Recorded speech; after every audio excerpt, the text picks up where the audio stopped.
नमस्कार साथियों, welcome to doctor Amit academy. कैसे हैं सब लोग? तो आज हम इस वीडियो के बारे में बात करेंगे आरएएस मेंस में आपको मॉडर्न हिस्ट्री के आंसर जो है वो कैसे लिखने चाहिए, किस तरीके से हमें 2 मार्कर लिखने हैं, किस तरीके से हमें 5 मार्कर जो है उसकी आंसर राइटिंग करनी है और 10 मार्कर क्वेश्चन को कैसे लिखा जाए, कैसे ब्रेक किया जाए। साथ में आपको कुछ टॉपर की कॉपी भी मैं आपको दिखाने वाले हूं। आगे बढ़ने से पहले बात करें आरएएस मेंस के लिए जो है हमने आरएएस प्री में बहुत शानदार रिजल्ट देने के बाद जो है 150 में से आरएएस प्री में हमने 114 क्वेश्चन जो है डायरेक्ट क्लास से आए हैं और वो भी मात्र 2 महीने के अंदर। और इसमें अगर बात करें आरएएस मेंस के लिए एक एसटीएम बैच जो है आपके लिए आ चुका है। 8 मार्च से इसकी जो है क्लासेस आपको मिल जाएगी यहाँ पे और बहुत शानदार जो है टीम के साथ इस बार आरएएस पार। और हम बात करें एचसीएस के बाद आरएएस में रैंक 1 और 700 प्लस मार्क्स की जो है कवरेज की गारंटी ये जो है हम आपको दे रहे हैं। आगे बढ़ते बढ़ते जो है आपको एक आइडिया लग जाएगा किस तरीके से हमें जो है आंसर राइटिंग लिखना चाहिए। इसके अलावा बैच के अलावा बात करें तो हमने जो है जयपुर ऑफलाइन जो हमारे लाइब्रेरी के थ्रू टेस्ट सेंटर है वो भी हम कंडक्ट करवाएंगे और ऑफलाइन सर की दादरी यहाँ पर भी जो है आपको बैच जो है और टेस्ट सीरीज आप लिख सकते हैं यहाँ पर आके। तो उसके अंदर जो है टोटल 100 टेस्ट है। 100 टेस्ट जो है बहुत बड़ी बात है और उसमें चारों पेपर कवर होंगे, पेपर जीएस 1, 2, 3, 4। और इसमें बात करें तो 23 जो आपके मेजर टेस्ट और 77 वो है माइनर टेस्ट। माइनर टेस्ट बिल्कुल जो है एकेडमी ने आपके लिए सोचा है कि भाई जो नए स्टूडेंट है, फ्रेशर स्टूडेंट है, उनको एक 30 मिनट का डेली जो है प्रैक्टिस करवाई जाए तो वो भी आपके लिए जो है बेनिफिशियल रहेगी और पेपर 4 जो है वो आपके लिए अलग से रहेगा। एक एक करके बात करते हैं हम और धीरे धीरे जो है सेशन को आगे बढ़ाते हैं। जैसे आप देखोगे टॉपर की कॉपीज बहुत सारे जो है टॉपर की कॉपीज आपको दिखाऊंगा मैं, हिंदी में भी इंग्लिश में भी, पर ये वीडियो प्रॉपर जो है आपको हिंदी में जो है दिखेगा। ठीक है, तो किस तरीके से टॉपर आंसर लिखते हैं हम वैल्यू ऐड करेंगे कि आपको किस तरीके से आंसर राइटिंग लिखने चाहिए, क्योंकि मैं भी जो है इस बार 4th मेंस है मेरा और 2018 में जो है 332 यानी 332 मार्क्स थे। तो जब मैंने भी आंसर राइटिंग स्टार्ट करी थी फ्रेशर जब मैं था तो मेरे भी 200 में से आजकल आप देख रहे होंगे कोचिंग में जब बड़ी मेजर आप जो है टेस्ट देते हैं 7 दिन में वीकली, तो वहां पर इतना ही स्कोर होता था 40, 35 या 45। उसको हम उस लेवल तक 90, 100 यानी 80 के आसपास कैसे लेके जाए, ये बहुत बड़ा चैलेंज होता है स्टूडेंट के लिए। उसको भी मैं आपको बताऊंगा कि क्या ट्रिक आप यूज कर सकते हैं। जैसे आप यहां पर कई सारी ट्रिक देखोगे उससे एक आपको आइडिया लगेगा कि बहुत सारी चीजें जो है हमने यहां पर मैंने जो है आपके लिए अलग से एक 9 पॉइंट फॉर्मूला जो बड़ा काम करता है। मेंस से आंसर राइटिंग बहुत इजी होती है। प्री में तो क्या हमें बहुत सारे फैक्ट याद करने पड़े और प्री में जो आपने फैक्ट याद किए वो मेंस में आपको यूज करने हैं आंसर में। आप आंसर में यूज करने के लिए जो है आपको डेली करंट अफेयर जो है वो भी पढ़ना जरूरी है। इसमें अगर बात करें एसक्यूआरएल, एमसी, एसडीजी ये फॉर्मूला क्या इसके बारे में बात करेंगे और एक नई ट्रिक जो है पेशवा। किसी को आंसर लिखना नहीं आ रहा है तो किस तरीके से स्टार्ट कर सकता है, ये पेशवा सीरीज जो है या पेशवा जो ये ट्रिक है ये आपके लिए बहुत काम आने वाली है। तो एक एक करके बात करते हैं। बहुत सारे लोगों का ये चैलेंज है सर 2 मार्कर को कैसे लिखें। बेस्ट आंसर राइटिंग प्रैक्टिस के लिए जो है 2 मार्कर आंसर में क्या लिखना चाहिए आप स्पेशल आपको वहां से पता लगेगा जहां टॉपर आंसर लिखते हैं। टॉपर की कॉपी से आप एक आइडिया लगा सकते हैं कि उनकी कॉपी बहुत भरी भरी होती है और थोड़ी थोड़ी जो है खुले खुले अक्षर होते हैं, कुछ डायग्राम, कुछ फ्लो चार्ट। वहां पर आपने देखा होगा मार्क्स 2 में से 2 या डेड जो जिस तरीके से मार्क्स मिलते हैं वो आपने देखे होंगे और आप टॉपर की कॉपी से बहुत सारी चीजों का आइडिया लगा सकते हैं। क्योंकि हम 2016, 18, 21 और 23 जितने भी मेंस हुए, ठीक है 23 वाला अभी आया नहीं है उसकी कॉपियां, पर 2016, 18, 21 और 23 के भी आपको आंसर मिलेंगे अच्छे से। तो उन्होंने किस तरीके से प्रेजेंट किया वो आपको जाके जो है प्रेजेंट करना है। मेरी ये सलाह रहेगी कि आपको जो भी आरएएस मेंस का सिलेबस है आप उसको बिल्कुल अच्छे से रट्टा मार दो एक एक पॉइंट पे और एक एक पॉइंट के अंदर कम से कम मैं बात करूं हर पॉइंट के आपके कम से कम 50 वर्ड या 100 वर्ड के नोट्स जो है तैयार होने चाहिए। कोई भी आपको डेफिनेशन पूछे आपको डेफिनेशन आनी चाहिए, इंट्रो आना चाहिए। जैसे आप मान लो सामाजिक धार्मिक सुधार आंदोलन, यहां से क्वेश्चन बनता है 10 मार्कर, अब इसका इंट्रो पहले से तैयार करके रखो, निष्कर्ष पहले से तैयार करके रखो। ये सारी चीजें तैयार करके रखोगे तो वहां पर बहुत कम टाइम में आप 10 मार्कर जो है उसको आंसर को आप अच्छे से लिख सकते हैं 7-8 मिनट के अंदर, क्योंकि टाइम भी काफी अच्छा मिलता है यूपीएससी की बजाय, तो यहाँ पर टाइम बहुत अच्छा मिलता है। ठीक है, तो ये एक आपके लिए फायदा है। शुरुआत में जो 15 मिनट मिलते हैं कॉपी मतलब जब आपको दी जाती है उससे पहले, तो 15 मिनट में आप बहुत सारी चीजों का जो है देख सकते हैं कि भाई किस तरीके से मुझे लिखना है, इंट्रो क्या लिखना है, पूरे पेपर को गो थ्रू हो सकते हैं आप, पेपर 1, GS1, GS2, GS3 ये सब। तो 2 मार्कर 5 मार्कर जो है इसमें तो देखो जितना आता है उतना ही लिखना है। 5 मार्कर में फिर भी नीड रहेगी निष्कर्ष या थोड़ा सा पॉइंट, बाकी डायरेक्ट क्वेश्चन आते हैं तो आपको जो आता है आता है, नहीं आता नहीं आता। 10 मार्कर में हम बहुत सारी चीजों को इंप्रूव कर सकते हैं, जैसे पेशवा ट्रिक है, ये सब। इसके अलावा अंडरलाइन बहुत जरूरी है। कोई भी आप डेफिनेशन लिख रहे हैं, आपने कोई भारी भरकम वर्ड लिखा है तो उसके नीचे अंडरलाइन करें, क्योंकि एग्जामिनर को आपको दिखाना है, ठीक है। इसके बाद में डेटा, उससे आप रिलेवेंट आंसर आपका दिखेगा, और ग्राफ, ये बहुत सारी चीजें आप यूज कर सकते हैं इकोनॉमिक्स में, मैपिंग है, ये सब, ठीक है। 2 मार्कर के लिए एक बार बता देता हूं क्या स्ट्रेटजी होनी चाहिए। 2 मार्कर के लिए क्वेश्चन कैसे आते हैं, आप ट्रेंड देखो, पिछले 3 साल का आप ट्रेंड देखोगे 3 पेपर का, तब आपको पता लगेगा कि कोई ना कोई क्वेश्चन फैक्ट बेस आता है कि भाई 6 जो है वैदिक दर्शन उस टाइप की लिखिए, या प्रबोधन क्या है उस टाइम था, इस बार नहीं, पुनर्जागरण की परिभाषा, ठीक है। तो फैक्ट वाले आंसर आते हैं, आप पॉइंट वाइज डायरेक्ट लिखें और उदाहरण लिखें उसके, ठीक है। इसके अलावा एक परिभाषा आती है, जैसे सतत विकास लक्ष्य की परिभाषा, ठीक है, या कोई और परिभाषा आ जाएगी, तो आपको एक आइडिया होना चाहिए परिभाषा। तो परिभाषा में आप ये यूज कर सकते हैं, कोई एक सोर्स बताओ, क्रेडिबल सोर्स, ठीक है। जैसे आपको इसके अकॉर्डिंग ये परिभाषा है, पब्लिक जो है एडमिनिस्ट्रेशन, लोक प्रशासन में हम पढ़ते हैं हेल्टन मेयो के अनुसार, ठीक है, हेनरी फेयल के अनुसार मैनेजमेंट, इस तरीके से। साथ में जो है एग्जाम्पल भी आप दें। तो ये 2 मार्कर में, तो ये एक 2 मार्कर में ये मिलता है कि क्यों है, ठीक है, क्यों है, तो मतलब 3-4 कारण बता दो। अच्छी सी जो है कॉपी आपकी भरी भरी नजर आनी चाहिए, ठीक है, और बहुत अच्छे से, तो वहां पर आप देखोगे तो अच्छे मार्क्स आपको मिलेंगे। इसके बाद बात करें 5 मार्कर को कैसे लिखा जाए, ठीक है।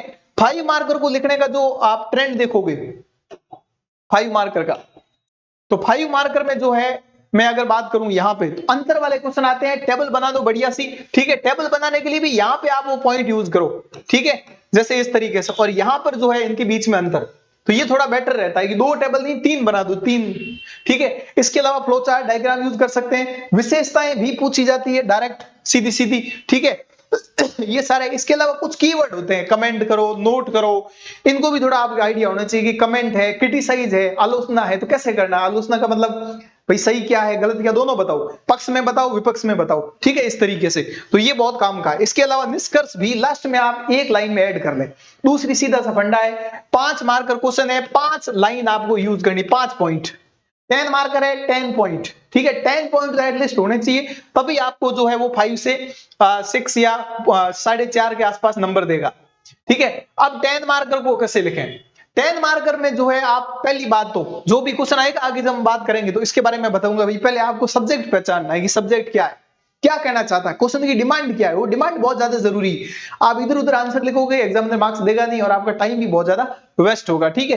तो इस तरीके से, और ये सब चीजें आपको ध्यान रखनी है। और 10 मार्कर के लिए जो है ये सबसे बड़ी स्ट्रेटजी जो है ये है 9 पॉइंट फॉर्मूला, इसके बारे में भी हम बात करेंगे, ठीक है। एस में मतलब कोई कोटेशन लिख दिया गांधी जी का, ठीक है, कि अल्बर्ट आइंस्टीन ने बोला था कि गांधी जी जो है हार्ड मास का पुतला है, ऐसे करके यूज करोगे थोड़ा अच्छा आंसर लगेगा, बाकी से डिफरेंट।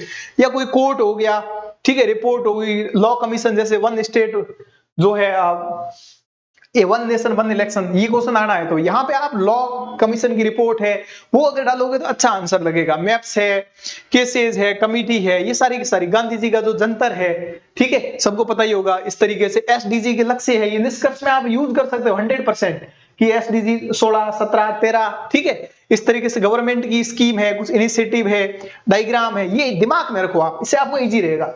इसके अलावा पेशवा मतलब मान लो आपको कोई क्वेश्चन नहीं आ रहा है, अब आपको डील कैसे करना है, ठीक है। जैसे मान लो इंडिया यूएसए का रोल है, या अगर बात करें स्वामी विवेकानंद के बारे में आपको थॉट बताने हैं, तो स्वामी विवेकानंद के बारे में कैसे बताओगे, तो आप दिमाग सोचो कि पॉलिटिकल में कुछ था क्या, फिलोसॉफिकल में था क्या, हाँ बिल्कुल, साइकोलॉजिकल में कुछ था क्या, आपको इतने पास पॉइंट मिल जाएगा, आप आंसर बहुत अच्छे से लिख सकते हैं। तो पी से 3 पी हो गए, ई से एनवायरमेंट, कुछ योगदान था क्या उनका, कुछ कोड थे क्या, इकोसिस्टम, एनर्जी, इकोनॉमिक, इथिक्स, ठीक है। एस से सोसाइटी, सिक्योरिटी, साइंस टेक, तो मतलब हर बार जैसे मान लो इंडिया फ्रांस का रिलेशन है, आप हर जगह देखो साइंस टेक में है क्या, सिक्योरिटी में है क्या, सोसाइटी में है क्या, रटने की जरूरत ही नहीं है, सीधा एक पेशवा और दिमाग में फिट। अब आप सारे के सारे डायमेंशन को, जितने आप डायमेंशन यूज करेंगे, मतलब मान लो 10 मार्कर क्वेश्चन आता है, आपने 8 पॉइंट यूज किए और उसके नीचे 2-2 लाइन लिख दी, वो बढ़िया है, न कि 1 पॉइंट लिखा 4 नीचे लाइन लिख दी। एग्जामिनर देखेगा कि आपकी डायमेंशन, आपका विस्तार कितने तक, आप कितना तक जो है सोच सकते हैं, ये बहुत ज्यादा जरूरी है। इसके बाद हम बात करें सीजी, सी से मतलब कल्चर, गवर्नेंस जो है, ज्योग्राफी, वो देखो एक बार, ठीक है। इसके अलावा बात करें यहाँ पर H हिस्ट्री, कुछ ह्यूमैनिटी वाला पार्ट देख लो, ठीक है। इसके अलावा W से वर्ल्ड में देख लो, वेलफेयर देख लो, वर्ल्ड हिस्ट्री देख लो, ठीक है। इसके बाद में A बहुत ज्यादा जरूरी है, A के अंदर 9 A याद होने चाहिए आपको। भाई जागरूकता जरूरी है, एक्सेसिबिलिटी जरूरी है, पहुंच, उपलब्धता, ठीक है, अफोर्डेबिलिटी, ठीक है, एडॉप्टेबल, एक्सेसमेंट, अकाउंटेबिलिटी, एक्सेसमेंट, मतलब जितना सिलेबस अच्छे से याद है। अगर मान लो आपके पास पॉइंट है ही नहीं था, आप यूपीएससी का जितना सिलेबस है उसको रट्टा मार लो, यूपीएससी के सिलेबस से आप हर कोई आंसर लिख सकते हैं। इकोनॉमी का कोई भी क्वेश्चन अगर नहीं आ रहा है तो भी आप बहुत सारी चीजें वहां ऐड कर सकते हो, ठीक है, अगर सिलेबस आपको याद है तो। अब सिलेबस याद है, ये पॉइंट याद है, अब आप थोड़ी और मेहनत करिए, उसमें कुछ फैक्ट जोड़िए, करंट अफेयर से ज्यादा जो है रिलेटेड रहिए, ठीक है, उनको ऐड करिए, वैल्यू ऐड अपनी, तो ये बहुत अच्छे से जो है आप कर सकते हैं।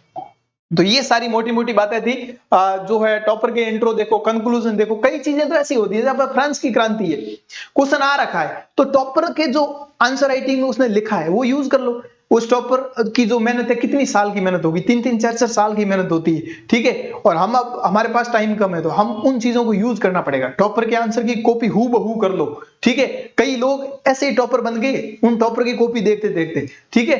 तो ये सारी स्मार्ट स्टडी, स्मार्ट अप्रोच आप जब डेवलप करोगे तब आपका आंसर जो है और बेटर होगा और निखर के आएगा, और ऐसा नहीं लगेगा कि जितने, अगर लगता है कि टेस्ट देने से 2 मार्कर 5 मार्कर यहाँ पर इतना टेस्ट जरूरी होता ही नहीं है, तो आप इन्हें टेस्ट और इनके चक्कर में मतलब जो है ज्यादा नहीं फंसे, पहले अपना सिलेबस करें, थोड़ा थोड़ा कवर करें। जैसे हमारे 77 माइनर टेस्ट है, आप माइनर टेस्ट दीजिए, फिर बाद में मेजर, तो अब लोग क्या है कि वीकली जो है मेजर देने स्टार्ट हो जाते हैं, तो वहां पर वो नंबर लाने के लिए जाते हैं आगे, बस 10 मार्कर पहले कर लिया, चलो नंबर आगे, और वहां पर कॉपी चेक करने वाला कोई और है, कुछ आइडिया ही नहीं है, जिसने मेंस ही नहीं लिखा उसको क्या आइडिया होगा। तो ये सारी चीजों की वजह से जो है स्टूडेंट बाहर हो जाते हैं, यही सबसे बड़ी समस्या जो है आजकल देखी गई है, ठीक है। कंक्लूजन में यूज कर सकते हैं, एसडीजी हो गया, इसके अलावा बड़े बड़े जो मोदी जी की जो है आप स्पीच सुने, इसके अलावा भजन लाल जी जो है इनकी स्पीच सुने, इनका क्या उद्देश्य है, विकसित राजस्थान कैसे बनाना है, तो ये कुछ लास्ट में आप अगर कोट ऐड करोगे, ठीक है, तो ये हमारे लिए बहुत ज्यादा जरूरी है।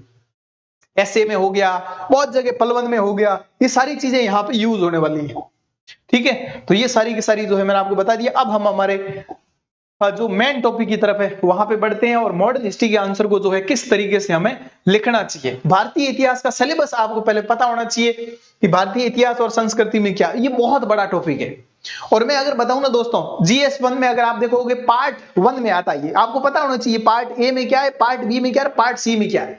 पार्ट बी में इकोनॉमी है, पार्ट सी में SMA, sociology, management, account, audit, हूबहू सिलेबस पता होना चाहिए, ठीक है। कोई नींद में भी उठाए कि मैनेजमेंट कहां पे है, तो पार्ट सी में, पार्ट सी के दूसरे पार्ट में, ठीक है, पहले सोशियोलॉजी, फिर मैनेजमेंट, फिर अकाउंट एंड ऑडिट, ये सारी चीजें जब पता होगी तभी आपका आंसर बढ़िया सा जो है। अब पबेड बहुत आसान है, पबेड के अगर आपको 50 कीवर्ड याद है पबेड बन जाएगी। पॉलिटी में भी ऐसी है, 50 कीवर्ड याद है, हर आंसर बन जाएगा।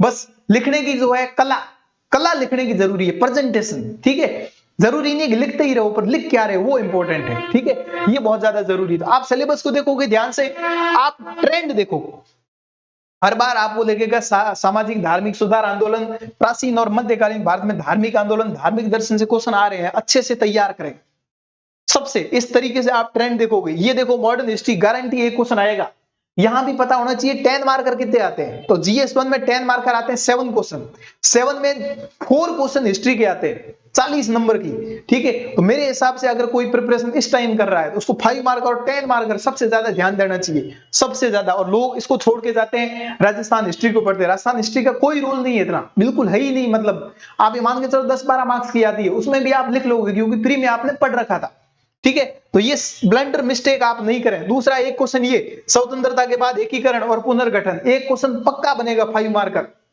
इसके ऐसे ऐसे पॉइंट लेके आओ। ये करंट अफेयर में था पिछली बार, कि रजाकार कौन थे, करंट अफेयर का क्वेश्चन था, वो यहाँ 5 मार्कर में पूछा गया था। पिछली बार जो 2023 का पेपर था उसमें करंट अफेयर 150 मार्क्स से अबव था।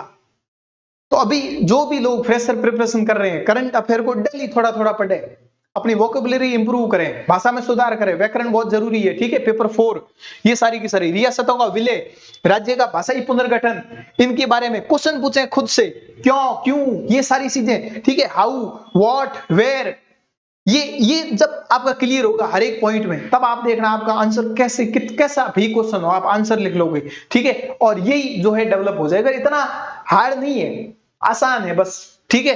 खुद पे भरोसा और अपनी प्रिपरेशन। 10 मार्कर देखो, 5 मार्कर देखो, 2 मार्कर में ज्यादा नहीं जाना। 2 मार्कर में तो क्वेश्चन ऐसे पूछते हैं, 2018 की जब मैं बात बताऊं 5 क्वेश्चन पूछे, एक क्वेश्चन आ रहा था। वो तो कॉन्फिडेंस गिराने के लिए है आपका, आप घबराए नहीं, आगे क्वेश्चन इजी आएंगे, ठीक है। अब बात करते हैं एक एक करके और 2023 के क्वेश्चन को हम डिस्कस करते हैं। पहला क्वेश्चन था बौद्ध धर्म और जैन धर्म संहिताओं के धर्म से किस प्रकार भिन्न थे, दो मुख्य अंतर को रेखांकित करें। वो पूछा है, आराम से देखो, ठीक है। यहां पर इंट्रो की संभावना होती नहीं है, आप जो पूछा वो लिखो, जो डिमांड है वही आपको लिखना है, ठीक है। उसमें भी फिर भारी भरकम आप वर्ड लिख सकते हैं, पर ये क्वेश्चन जरूरी नहीं कि 2 मार्कर हो, आप क्वेश्चन से सीखे 10 मार्कर भी क्वेश्चन बन सकता है, ये भी बहुत जरूरी है हमारे लिए, ठीक है। तो किस तरीके से भिन्न थे, आप बहुत अच्छे से। अब देखो इसमें मैंने बहुत सारी और चीजें भी ऐड करी है कि यही क्वेश्चन अगर आ जाता कि आज हमारे लिए जैन धर्म और बौद्ध धर्म कितना रिलेवेंस है, कितने प्रासंगिक है, क्या वर्तमान में इनका रिलेवेंस है, क्या हमने क्या क्या सीखा, तो वो पॉइंट हमारे बहुत काम के हैं। तब जैसे मान लो इंट्रो आप अगर यहां से स्टार्ट करें कि भाई 6ठी शताब्दी ईसा पूर्व के उत्तरार्ध में, जब भी हिस्ट्री का आंसर लिखते हैं आप डेट जरूर मेंशन करें। या देखो उत्तरार्ध में गंगा के मैदान, ज्योग्राफी कर दी मेंशन। देखो एग्जामिनर आपकी डायमेंशन देखेगा कि क्या आंसर लिखा वास्तव में।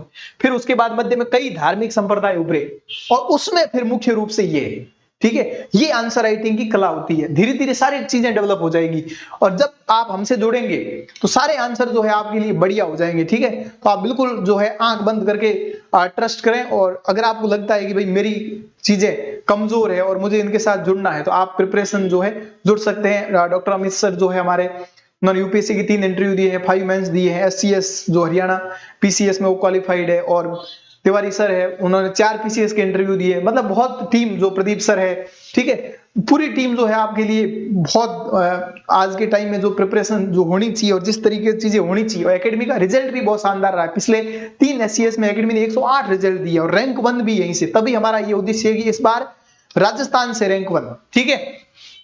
अब बात करें इन संप्रदायों में बौद्ध धर्म और जैन धर्म सबसे महत्वपूर्ण थे और वे सबसे शक्तिशाली धार्मिक सुधार आंदोलन के रूप में उभरे। आप कीवर्ड देखो, बड़े बड़े कीवर्ड देखो, धार्मिक सुधार आंदोलन, यानी देखो सिलेबस में देखो आप जाके, सीधी सी बात है। फिर उसके बाद यहाँ पे क्या बात करनी है, मान लो ये क्वेश्चन इस तरीके से था कि बौद्ध धर्म और जैन धर्म के सिद्धांतों की तुलना करनी है, ठीक है। तुलना करनी है, क्या क्या सिद्धांत थे, तो पहले तो आप इनकी बताओ समानता, और उसमें अंतर भी करें। तो पहले समानता बता दो, फिर अंतर बता दो। समानता क्या थी, दोनों उपनिषद में विश्वास करते थे, दुख जाति अनुष्ठान आदि के विचारों से प्रेरित थे, ठीक है। अंतर क्या था, अंतर वही, एक आत्मा को मानता है, एक आत्मा को नहीं मानता है, एक बहुत कठोर जो है मार्ग को अपनाता है, एक मध्यम मार्ग को अपनाता है, जैसे बुद्ध जो है बौद्ध धर्म का, ठीक है। इसकी प्राप्ति के साधन, अहिंसा, आत्मा की अवधारणा आदि जैसे पहले मंत्र पर चर्चा करें। फिर आज के आधुनिक भारत में इसकी व्याख्या। आज के आधुनिक भारत में आप देखोगे तो सॉफ्ट डिप्लोमेसी सबसे ज्यादा इंपॉर्टेंट है, ये इन्होंने बताया, ठीक है। इसके अलावा अहिंसा जो आज के टाइम बहुत जरूरी है, जैसे रसिया यूक्रेन वॉर चल रहे हैं, ये रिसेंट के करंट के जो है मुद्दे बताते रहे आप साथ साथ में, ठीक है। तो ये बहुत ज्यादा जो है काम का। अब फाइनली जो है आपको निष्कर्ष निकालना है, निष्कर्ष में आप पॉजिटिव नोट पर जो है चीजों को बताएं, ठीक है। हाँ हालांकि ऐसा है, फिर भी इस तरीके से है, ठीक है।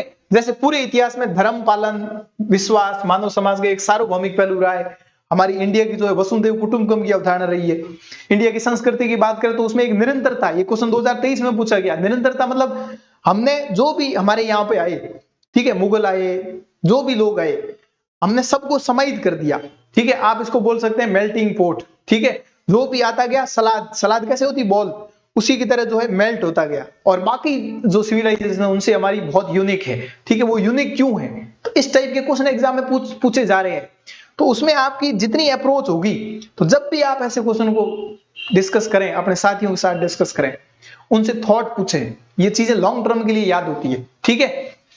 साथ में वास्तव में इन्होंने क्या किया, तो पर्यावरण की एनवायरमेंट देखो, वो पेशवा, वहां पे याद करो, नैतिकता इथिक्स आ गई देखो, ठीक है। तो पर्यावरण से ये बड़े बड़े वर्ड आपको उठाने सिलेबस के, ठीक है। इसके अलावा आचार विचार, सार्वभौमिक भाईचारा, पोषण आदि के लिए महत्वपूर्ण भूमिका निभा सकते हैं, ठीक है। इसके अलावा आप टॉपर के आंसर देख सकते हैं। सिमिलरिटी क्या थी, डिसिमिलरिटी क्या थी, डिस्टिंक्शन क्या था, कि जैनिज्म जो है मच मोर एंशियंट, जैनिज्म बहुत ज्यादा प्राचीन था, बुद्धिज्म तो इतना ज्यादा प्राचीन नहीं था, ठीक है। जैनिज्म जो है everything in nature has soul, Buddhism जो है नहीं मानता। ठीक है, इस तरीके की चीजें आप यहाँ पे जो ये टेलीग्राम पे मिल जाएगा आपको। ठीक है, तो आप एक बार इंट्रो देख सकते हैं ये। तो ये मुझे लग रहा है इस बार काफी इंपॉर्टेंट रहेगा ये टॉपिक 10 मार्कर। तो आप पहले से इस तरीके से अब देखो, आप इसकी आंसर राइटिंग देखो आप कि हम समानताओं को एक तरफ ऐसे दिखा दे, समानता फिर नहीं, आप समानता भी दिखाओ और असमानता भी दिखाओ या अंतर भी दिखा दो। ठीक है, तो ये बहुत काम का है। जैसे जैनिज्म जो है अहिंसा पे बहुत ज्यादा कि भाई कीड़ी मकोड़े को भी नहीं मारना चाहिए। ठीक है, बुद्धिज्म जो है मिडिल पाथ देखता, लिबरल है, थोड़ा सा उदार है। ठीक है, ये कर सकते हैं। जैनिज्म स्ट्रिक्ट जो है एस्थेटिक है टू अटेन सेल्वेशन। ठीक है, बुद्धिज्म की बात करें तो मिडिल पाथ है इनका, तथागत जो है शरणम गच्छामि बुद्धम। ठीक है, Jainism remain closer to Hinduism, मतलब हिंदू जो धर्म है उसके जैनिज्म क्लोज है, बुद्धिज्म इतना नहीं है। ठीक है, ये सारी चीजें हम ऐड कर सकते हैं। ठीक है, इसके अलावा हम जो है अब सिलेबस में आप देखो भाई लिटरेचर कैसा था इनका। ठीक है, जो है सोशल इनकी कंडीशन कैसी थी, आर्ट इनका कैसा था, आर्किटेक्चर कैसा था, फिर फिलोसॉफी कैसी थी, सारे आप जब तक डायमेंशन नहीं खोलोगे तो आप आंसर को लिख नहीं सकते। ठीक है, और यही हम जो है बताने की कोशिश कर रहे हैं आपको, तो ये आप यूज कर सकते हैं। इसके अलावा प्रेजेंट डे की रिलेवेंस देखोगे, सॉफ्ट डिप्लोमेसी है। कैसे कि बुद्धिज्म इंडिया है soft power can be used enhance it's. आप देखो जब भी मोदी जी जाते हैं साउथ एशिया में, बोलते हैं कि भाई हमारे यहाँ भी बौद्ध धर्म है, तुम्हारे यहाँ भी है। तो कल्चरल टाइज, सांस्कृतिक संबंध, पीपल टू पीपल कॉन्टेक्ट। जब हम GS3 की बात करेंगे IR की, तब वहां से यही क्वेश्चन निकलते हैं। और क्या निकलता है, पीपल टू पीपल टाइज कैसे होने चाहिए, कल्चरल टाइज कैसे होने चाहिए, हमारे बाइलेटरल रिलेशन कैसे हैं। ठीक है, हम किस तरीके से जा रहे हैं, मतलब ठीक है, ये सारी चीजें आपको जो है वहां कीवर्ड होते हैं। ठीक है, वहां भी कीवर्ड ही यूज होते हैं, बाकी इतना ज्यादा वो खास होता नहीं। कुछ फैक्ट जो है आपको वो तो याद होनी चाहिए, पर आप आंसर जो है अच्छे से बन जाता है। ठीक है, तो south Asian nation and other Asian nation which follows Buddhism teaching, Buddha की टीचिंग, बिल्कुल सही बात है। फिर आप देखो कास्ट सिस्टम, तो idea of Buddhism and Jainism emphasise on universal soul means, उन्होंने बिल्कुल कास्ट का जो है बहिष्कार किया। ठीक है, तो this idea with constitution of India, देख लो तो कास्ट वाला सिस्टम जो है इन्होंने संविधान को ऐड कर लिया। अब आप याद करो पेशवा, वहां पर कॉन्स्टिट्यूशन था। ठीक है, C4 एनवायरमेंट, इन्होंने देखा कि आज के टाइम में जो है ग्लोबल वार्मिंग जिस तरीके से बढ़ रही है, तो ये आज के टाइम रिलेवेंस है। इन्होंने बोला था, आज जो उन्होंने वर्ड बोले थे, जो उन्होंने फिलोसॉफी में लिखा था, वो आज भी जो है एग्जिस्ट करता है। गांधी जी का भी ऐसे ही है। ठीक है, तो ये सारा नीड ग्रीड प्रिंसिपल हो गया गांधी जी का जंतर हो गया, जो आप समावेशन, वित्तीय समावेशन हो गया, उसमें देखोगे बड़े बड़े कीवर्ड यूज करने कि both emphasise on ahimsa, non violence, which means not even harm the nation. भाई प्रकृति को जो है हमें हार्म नहीं करना। This idea can help India to save its environment. ठीक है, इसलिए हमारे जो ये टारगेट आ रहे हैं INDC के टारगेट हो गए। ठीक है, वायलेंस की बात करें, रिसेंट कास्ट बेस्ड वायलेंस हो रहे हैं, टेररिस्ट हो रहे हैं। ठीक है, यहाँ पर भी अलग अलग राज्यों में जो है मुद्दे चल रहे हैं। जैसे अभी जो है त्रिभाषा फॉर्मूला वाला मुद्दा चल रहा है। ठीक है, क्षेत्रीय एकता अखंडता के जो है रीजन चल रहे हैं, गोरखालैंड हो गया। ठीक है, महाराष्ट्र का जो है विदर्भ रीजन हो गया। ठीक है, इसके अलावा खालिस्तान वाले इश्यू हो गए, रशिया यूक्रेन वॉर हो गया, इजराइल वाला हो गया। ठीक है, ये सारे के सारे आज के टाइम में क्या ये चीजें मेंशन करनी है आपको। Can be solved with Buddhism Jainism teaching of non violence. ठीक है, love and compassion, Buddhism and Jainism teaching doctrine are timeless. ठीक है, बस इस तरीके से आपको आंसर लिखना है। तो 2 मार्कर में आप आराम से लिख सकते हैं। कंक्लूजन में बात करें, कंक्लूजन में आप देखोगे तो religion has always played a vital role. धर्म का जो है बहुत बड़ा जो है भूमिका रही है। ठीक है, पूरे मानव के इतिहास में teaching of Buddhism Jainism since 6th century BC are shaping India's core value. एक तरीके से जो है कोर वैल्यू। ठीक है, their eternal message of non violence, compassion continue to inspire humanity across the globe and playing pivotal role for the protection of environment, for nurturing mortality and universal brotherhood. यानी भाईचारा, वसुधैव कुटुंबकम की अवधारणा। ठीक है, जो है वन नेशन, जो है पूरा ग्लोबल विलेज की अवधारणा।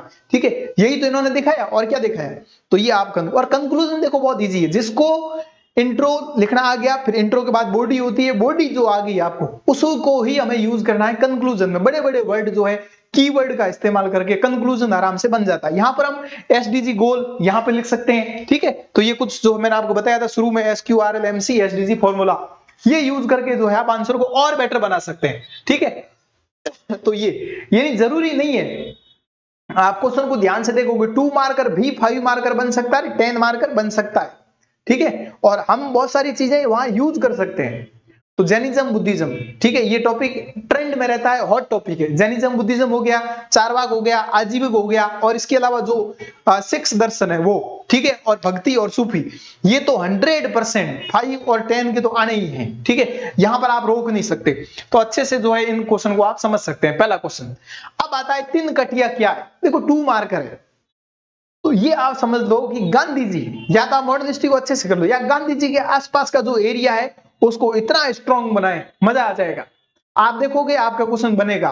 तो ये ट्रेंड समझ लो आप, जब भी आपको स्मार्ट अप्रोच स्ट्रेटजी से जब स्टडी करनी है तो आप कोर एरिया पकड़ लो, ठीक है, कोर एरिया जो है आपके लिए इजी रहेगा, ठीक है। तीन कटिया, तो तीन कटिया को अब आंसर लिखना है, कैसे लिखोगे? तो तीन कटिया क्या है पहली बात तो, ठीक है, किस टाइम था, एक टाइम बता दो, लोकेशन बता दो, और क्या था तीन कटिया, ठीक है, मेनली। अब आप देखोगे तीन कटिया प्रणाली भारत में ईस्ट इंडिया कंपनी द्वारा लागू हुई आर्थिक नीति थी। अब आप कीवर्ड को देखो ध्यान से, क्या कह रहा है ये, और इनको आप अंडरलाइन भी करते रहो, ठीक है, आप इसको अंडरलाइन भी करते रहिए कि एक आर्थिक नीति थी, इकोनॉमिक पॉलिसी थी, किसकी थी? जो है ईआईसी कंपनी, ठीक है, ईस्ट इंडिया कंपनी। मुख्य रूप से पूर्वी भारत दिया, अब कहां पर प्रचलित थी ये बता दिए राज्य।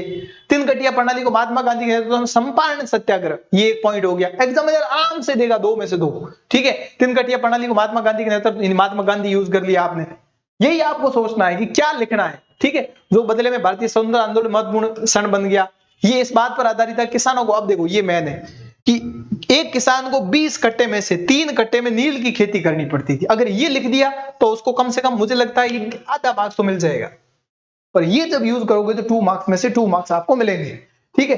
तो ये जब क्वेश्चन आया मुझे लगा कि गांधी पे थोड़ा आपको बताना चाहिए, ताकि आपके थोड़े जो है ना कान खुले, ठीक है, दिमाग खुले, दिमाग खुलना बहुत जरूरी है, ठीक है। मुझे ऐसा लगता है वर्ल्ड हिस्ट्री आप एक पढ़ते जा रहे हो और एक आप किसी का वीडियो देखो, उससे आपका और डेवलपमेंट। जैसे मैं बात करूं पबेड में, सब लोग रट रहे हैं प्रशासन क्या है, ठीक है, रट रहे हैं, पता किसी को नहीं है, ठीक है, कि भाई हाँ एक संगठन और कुछ लक्ष्य है और उनको प्राप्त करना है।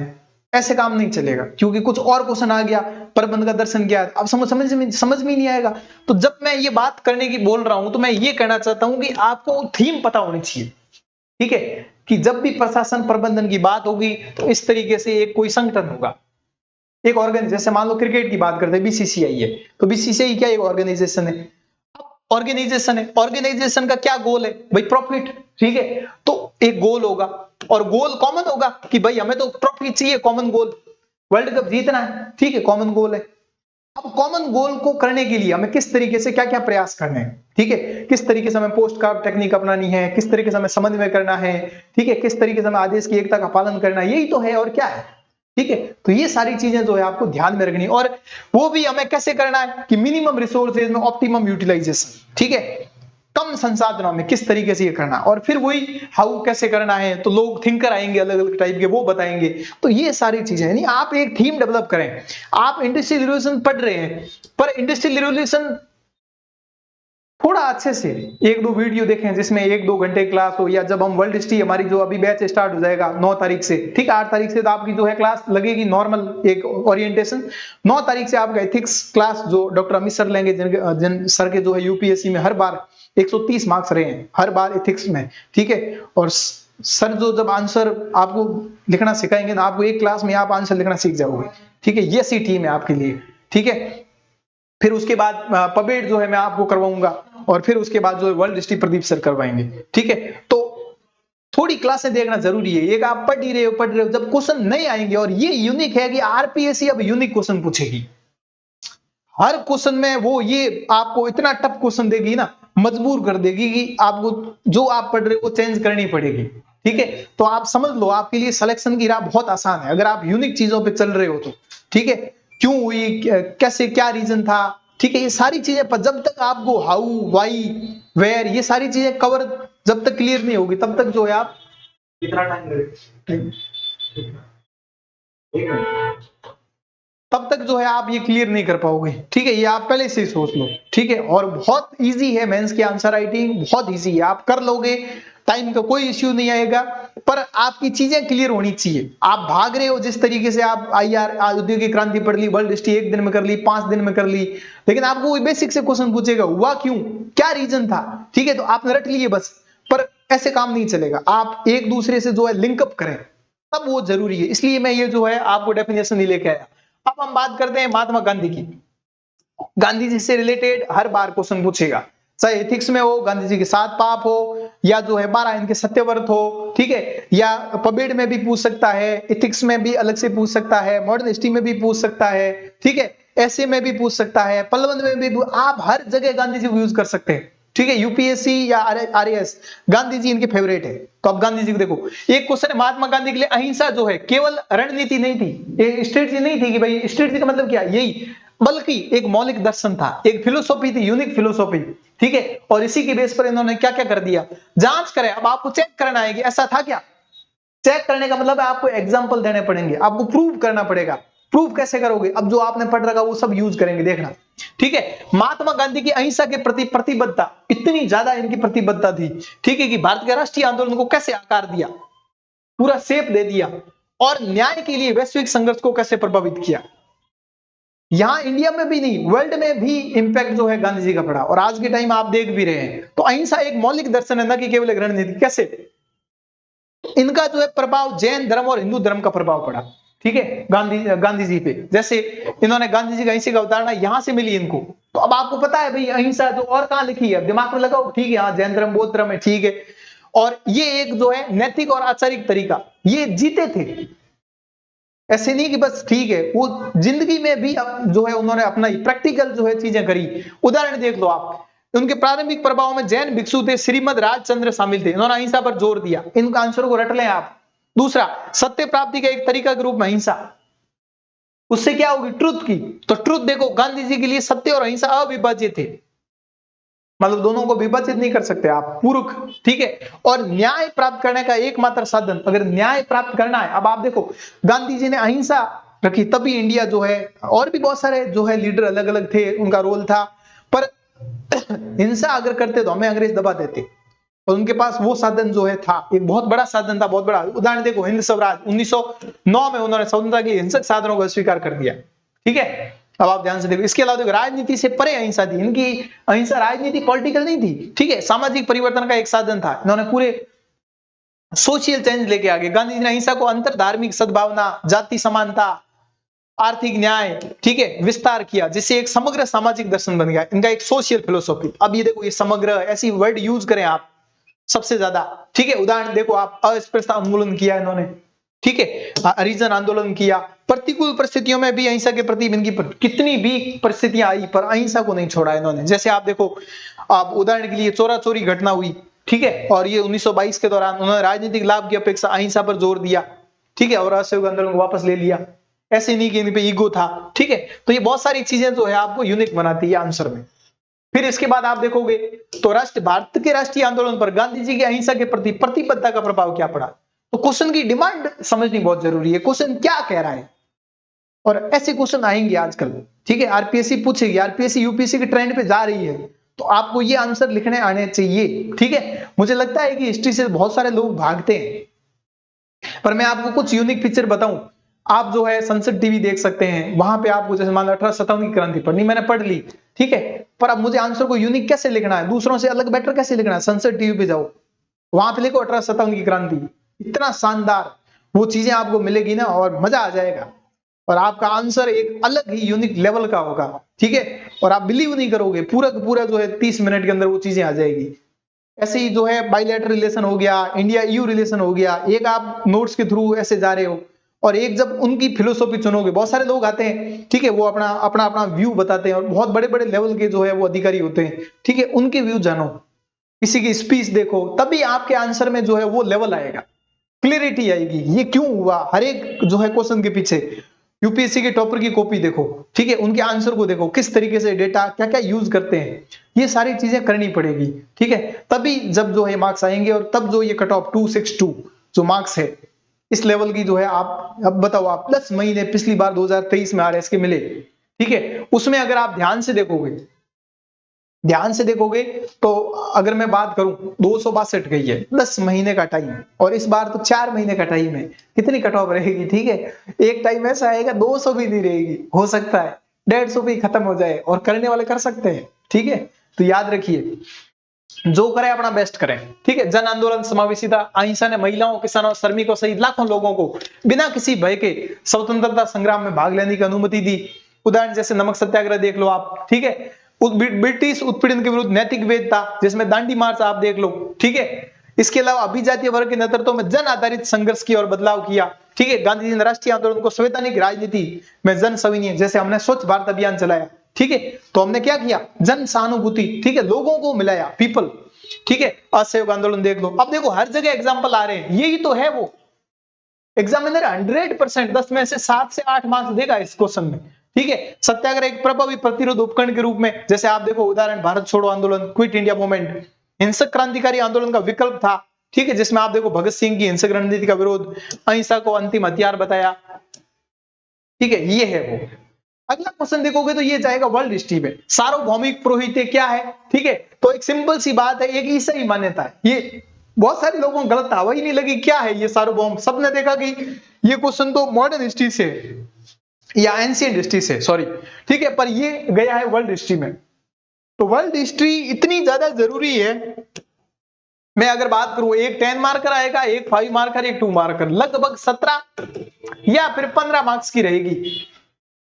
और एक तरफ राजस्थान कितनी पढ़ लो तो भी कोई पता नहीं है। ठीक है, राजस्थान में बहुत अंदर से क्वेश्चन आते हैं, मंदिरों के अंदर भी सूर्य मंदिर, साहित्य के अंदर भी चारण साहित्य। ठीक है, तो ये चीजें आप समझें, और जहां आपको लग रहा है ये वेटेज ज्यादा, इनको बहुत अच्छे से करें। ठीक है, तो सार्वभौमिक पुरोहित धार्मिक अवधारणा है, पादरी की मध्यस्थता के बिना ईश्वर तक सीधी पहुंच पर जोर देती है। ठीक है, इसमें देखो आप प्रोटेस्ट सुधार, जैसे मार्टिन लूथर में नीति व्यक्तिगत आस्था की व्याख्या की वकालत करते हुए पदानुक्रमित पुरोहितवाद को चुनौती देता है। जैसे उदाहरण देखो भारत में भक्ति आंदोलन, इस तरीके से, मतलब एग्जाम्पल भी दे दिया आपने, आदमी का नाम भी दे दिया। जब भी आप पुनर्जागरण की परिभाषा लिख रहे हैं और आप इन लोगों को ऐड नहीं कर रहे हैं, तब तक आपका आंसर अच्छा नहीं माना जाएगा। आपको आधा ही मार्क्स मिलेगा, 0.5 मिलेगा या 0.25 मिलेगा ओनली। ठीक है, तो ये सारी चीजें आपको ध्यान में रखनी है। अब बात करते हैं, ये 5 मार्क्स का क्वेश्चन है, नैनार और आलवार। अब आप देखो, जो मैं आपको बता रहा था कि कहां पे फोकस करना है। ठीक है, सामाजिक धार्मिक महत्व की व्याख्या करें। तो अगर हम इसमें बात करें नैनार और आलवार, ठीक है, तो पहली बात तो ये लोकेशन डाल दी, टाइम बता दिया, लोकेशन डाल, दिमाग में रखो कि भाई दक्षिण भारत है, ये जगह बता दी। ठीक है, टाइम बता दिया, भक्ति आंदोलन के प्रमुख व्यक्ति है, सही बात है। अब बताओ नैनार कौन है, यानी कौन है, पहली बात। ठीक है, तो नैनार शिव भगत है, आलवार वैष्णव भगत है, इनकी सामाजिक धार्मिक महत्व की व्याख्या करनी है। ठीक है, तो क्या महत्व था? ब्राह्मणवाद प्रभुत्व को चुनौती दी, अनुष्ठानों पर भक्ति को बढ़ावा दिया, संस्कृत की बजाय तमिल जो है, सही बात है तमिल। ठीक है, धर्म, जिसने धर्म को जनता के लिए सुलभ बनाया। अब आप ध्यान से देखोगे, अगर आपको भक्ति आंदोलन के कुछ इंपॉर्टेंस पॉइंट, विशेषताएं याद आ रही है, तो आप वो चीजें यूज कर सकते हैं यहाँ पे। बस थोड़ा बहुत जो है फैक्ट का ही अंतर होता है। जैसे अपार, समंदर, इनके नाम बता दिए, ये लोग थे जिन्होंने समतावाद का प्रसार किया, कास्टिज्म का जो है विरोध किया। ठीक है, छुआछूत हो गया, तिरुमुराई दिव्य प्रबंधम में संकलित उनके भजनों में मंदिर परंपराओं, उदाहरण के लिए रंगनाथ स्वामी मंदिर को प्रभावित किया। ठीक है, उनकी विरासत ने तमिल संस्कृति की पहचान में योगदान दिया। अभी आप करंट में भी आप देखोगे तिरुवल्लुवर जो है सांस्कृतिक केंद्र। ठीक है, वेरी इंपॉर्टेंट। ठीक है, आजकल जो है और भी जगह जगह जो है सेंटर हमारे बन रहे हैं एशिया में, ये सारी चीजें आप करंट में भी यूज कर सकते हो सकता है दोबारा इस टाइप का क्वेश्चन जो है 2025 में पूछा जाए। तो बसवा और रामानुज जैसे बाद के भक्ति सुधारकों को भी प्रेरित किया। तो यही जो है आपको लिखना था। एक अच्छे से मैप भी बना सकते हो आप इंडिया का, अच्छे से कहां पे थे ये लोग। ठीक है, तो ये भी आप बता सकते हैं। ये क्वेश्चन करंट में आप देखो, रजाकार एक उग्र हिंदुत्व परियोजना है नफरत फैलाने की। आप देखो 26 अप्रैल 2024। ठीक है, ऐसे देखो 2 मई 2024, कौन थे रजाकार, यानी इसका मतलब मोदी जी ने जिक्र किया था कुछ, तभी ये क्वेश्चन आया था। तो ये करंट का क्वेश्चन है, तो करंट को हल्के में ना लें। करंट को डेली जो है 1 से 1.5 घंटा डेली पढ़ें और उसमें वैल्यू ऐड करें। ठीक है, तो रजाकार जो है, ठीक है, ये पीडीएफ आपको मिलेगी डॉक्टर अमित एकेडमी RAS, हमारा टेलीग्राम चैनल है, वहां पे मिल जाएगी। बाकी ऐप भी जो है आप ज्वाइन कर सकते हैं। रजाकार हैदराबाद के भारतीय संघ में विलय में मुख्य बाधा थे। दिमाग में ये क्वेश्चन आया हुआ, क्या करना कि भाई पहली बात तो बताओ रजाकार, शुरुआत में कई लोग क्या करते हैं, सीधा आंसर स्टार्ट कर दिया, बाधा। अरे पहले बताओ ये कौन था, कौन था, क्या था। अब फैक्ट कितने याद है आपको, डेट बता दो, ऑपरेशन पोलो बता दो, ठीक है, क्यों थे, क्या क्या, थोड़ा एक आइडिया लग गया होगा, ठीक है। तो देखो, रजाकार कासिम रिजवी के नेतृत्व में एक अर्धसैनिक बल 1948 में हैदराबाद के भारत में विलय में प्रमुख बाधा थे, बता दिया कौन थे। उन्होंने क्या किया, निजाम मीर उस्मान अली खान का समर्थन किया, जो हैदराबाद को स्वतंत्र रखने की मांग कर रहे थे। भाई मेन तो यही था, ठीक है। और रजाकारों ने भारतीय एकीकरण का विरोध किया। भारतीय समर्थक गुट विशेषकर हिंदू कम्युनिस्टों के खिलाफ हिंसक अभियान चलाया। उनके अत्याचारों से ऑपरेशन पोलो जो है सितंबर 1948, ठीक है, ये डेट बता दी। जो भारतीय सेना को एक त्वरित सैन्य कार्रवाई थी, जिसके परिणाम स्वरूप हैदराबाद पर कब्जा हो गया, निजाम ने आत्मसमर्पण कर दिया और रजाकार को भंग कर दिया और हैदराबाद को भारत में एकीकृत कर दिया, ठीक है, वापस जो है इंटीग्रेटेड कर दिया। और उनका प्रतिरोध आजादी के बाद भारत के एकीकरण के दौरान रियासतों को, ठीक है, चुनौतियों को प्रतिबिंबित करता है, ठीक है। थोड़ी सी लैंग्वेज में डिफरेंस हो सकता है, क्योंकि हम पश्चिमी राजस्थान मारवाड़ से आते हैं, तो आप देखोगे सब में जो है हमारे स में बड़ा गड़बड़ होता है, ठीक है, तो उसके लिए मैं माफी चाहूंगा, ठीक है। तो ये ऑपरेशन पोलो, ऑपरेशन पोलो, ठीक है। तो ये आप जो है इस तरीके, अब देखो इसमें मार्क्स कैसे मिलते हैं। मार्क्स आप देखोगे 5 मार्क्स में एग्जामिनर बड़ा स्मार्ट होता है, आपको यहां पर 1 दे देगा, फिर इसको अच्छा लगा, अच्छा ये बढ़िया था, ठीक है, यहां पे आधा दे देगा ऐसे, फिर यहां पे आधा दे देगा, ठीक है, फिर यहां पे ऐसे करके वो मार्क्स 3 देगा। तो जितने आप पॉइंट लिखोगे उतने टुकड़े, तो आप हमेशा पॉइंट टू पॉइंट लिखें, पॉइंट टू पॉइंट, ठीक है। पॉइंट जितने पॉइंट लिखोगे उतने मार्क्स मिलेंगे, ये याद रखना, ठीक है। जो चीजें मैं बता रहा हूं ये बहुत ज्यादा जरूरी है आपके लिए, क्योंकि हम इनके भुगत भोगी है, ठीक है। अगला क्वेश्चन बहुत यूनिक है और 100% निम्न हो गया, पलवन हो गया, अंग्रेजी के जो है जो एल्बोरेट हो गया, ठीक है, पैराग्राफ हो गया, हर जगह यूज होगा, ठीक है। संस्कृति की निरंतरता भारतीय सभ्यता की अनूठी विशेषता है, जो विश्व सभ्यताओं में अद्वितीय है, यूनिक है, व्याख्या करें। क्वेश्चन को ध्यान से देखना, क्वेश्चन क्या कह रहा है। पहली बात तो आपका ध्यान गया, जब भी आप क्वेश्चन को देखें आप सब्जेक्ट पहचाने, कर्ता कौन है, कौन मतलब कौन से पूछे। संस्कृति की निरंतरता भारतीय सभ्यता की अनूठी विशेषता है, जो विश्व सभ्यताओं में अद्वितीय है। कौन, किसकी बात हो रही है, ठीक है, किससे अद्वितीय है। तो पहली बात तो बताओ ये कंटिन्यूटी क्या है, निरंतरता का मतलब क्या है। निरंतरता का मतलब सिर्फ प्राचीन समय से जो है चलती आ रही है, ठीक है, और इसमें जो भी आया वो बस एसिमिलेट हो गया, संगम हो गया और ये चल रही है। फॉर एग्जाम्पल के लिए, ठीक है, अगर हमारी संस्कृति हमें एक अलग लेवल से, जैसे मान लो एक कोई महिला है, ठीक है, वुमेन है, कितना फर्क करवाना सिखाती है आप देखो। वुमेन जो है एक मतलब मैं बात करूं, एक बेटी के रूप में भी हो सकती है, एक पत्नी के रूप में भी हो सकती है, एक मां के रूप में भी हो सकती है, ठीक है। तो इस तरीके से जो है, और फिर हमें जो है कुछ चीजें, तो हम एक अलग लेवल की संस्कृति है, ठीक है। ऐसे ही जो है निरंतरता के बारे में कुछ पॉइंट बताएं कि भाई हमारा जो है सेकुलरिज्म कैसा है, धर्मनिरपेक्ष हम है कि नहीं है, संविधान में कहां पर दे रखा है, ठीक है, हमने जो है और क्या क्या चीजें हमने पाई है, कितना हम अलग है, ये सारी चीजें यूज करनी है। वसुधैव कुटुंबकम की अवधारणा, कुछ बड़े बड़े पॉइंट। और अगर आप ध्यान से देखोगे इस क्वेश्चन को, जब मैंने देखा तो ये कोई जयपुर में या जोधपुर में कोई एक जो है प्रोग्राम हुआ था, वहां पर एक बहुत बड़ी जो है व्याख्याता या कुछ फॉरेन एम्बेसडर, उन्होंने ये बात कही थी और वही का वही सेम क्वेश्चन जो है उन्होंने टीप दिया। तो एक प्रोफेसर को एक ही क्वेश्चन मिलता है, ठीक है। मैं इस सब्जेक्ट में मॉडर्न हिस्ट्री में इसलिए ज्यादा बात कर रहा हूं कि ये हमारा शुरुआती वीडियो है, तो आपको एक क्लियरिटी जो है, ये हमारे लिए स्पेशल जो है, जो फ्रेशर स्टूडेंट है जिनके मार्क्स नहीं आ रहे हैं टेस्ट में, उन्होंने 1-2 टेस्ट दे दिए होंगे या देंगे, या आता तो है, प्री में भी खूब मार्क्स आ रहे पर मेंस में कुछ लिखना ही नहीं आ रहा, क्या करें उनके लिए। क्योंकि बाकी वाले जो वीडियो आएंगे उसमें इतना ज्यादा आपको जो है ये ज्ञान नहीं देने वाला हूं, ठीक है। तो इसमें थोड़ा सा आपको थोड़ा सा समझना पड़ेगा। तो भारतीय संस्कृति की निरंतरता एक अनोखी घटना है, जो इसे मेसोपोटामिया और ग्रीक, यानी अब देखो अनूठी, अन्य जो विश्व सभ्यताओं के नाम जो बताएगा उसको नंबर मिलेगा अलग से, आधा या 0.25, ठीक है। तो मेसोपोटामिया ग्रीक जैसी अन्य प्राचीन सभ्यताओं से अलग करती है, जिनके समय के साथ क्या हुआ है, ह्रास हुआ है, पर हमारा, ठीक है, प्रगति हुई है, प्रगतिशील। अब आपको बताना किस तरीके से सिंधु घाटी सभ्यता से लेकर जो परंपरा चली आ रही है हमारी, ठीक है, भारतीय सभ्यता मूल परंपराओं को बनाए रखने में विकसित हुई है। अब बताओ निरंतरता के कारण क्या है, क्या ऐसा किया हमने, क्या ऐसा किया हमने जो हम उनसे यूनिक है, यही तो क्वेश्चन कह रहा है। ठीक है, तो यही आपको देखना है कि हमारे अंदर धार्मिक और दार्शनिक लचीलापन है। ठीक है, हमें जो आया वो सम्मिलित हो गया। ठीक है, तो धार्मिक और दार्शनिक लचीलापन, यानी हिंदू धर्म, बौद्ध धर्म, जैन धर्म ने सामाजिक राजनीतिक परिवर्तन के अनुकूल एक लचीला लेकिन एक ढांचा, बेसिक जो स्ट्रक्चर है वो प्रदान किया। वेद भी देखोगे आज के टाइम में प्रासंगिक है। संविधान आप देखो, ठीक है, हर समय जो है हमारा संविधान, इसी तरह धर्म कर्म मोक्ष जो भी अवधारणाएं आई, 4 पुरुषार्थ आए, आज के टाइम में उन सब की प्रासंगिकता है, उन सब की वैल्यू है। ठीक है, तो वो हमें ये प्रूव करवाता है कि भाई बिल्कुल जो है वो बात सत्य है। ठीक है, और तो सामाजिक व्यवहार को जो है प्रभावित किया है। ऐसे ही आप देखो, अब आप एंगल निकालना सीखो, धर्म दर्शन का निकाल दिया, अब दूसरा एंगल देखो आप, भाषा और साहित्य कैसा है, सबसे बड़ी यूनिक बात है। ठीक है, आगे मैं एक पॉइंट बताऊंगा आपको, भाषा और जब हम बात करेंगे यहाँ पे, ठीक है, तो ये भाषा वाला पॉइंट तो बड़ा यूनिक है कि हमारे अंदर एकता और विविधता, यूनिटी है और डाइवर्सिटी है। इसमें एक और पॉइंट था जो मैं देख रहा था कि जब आप जाओगे ना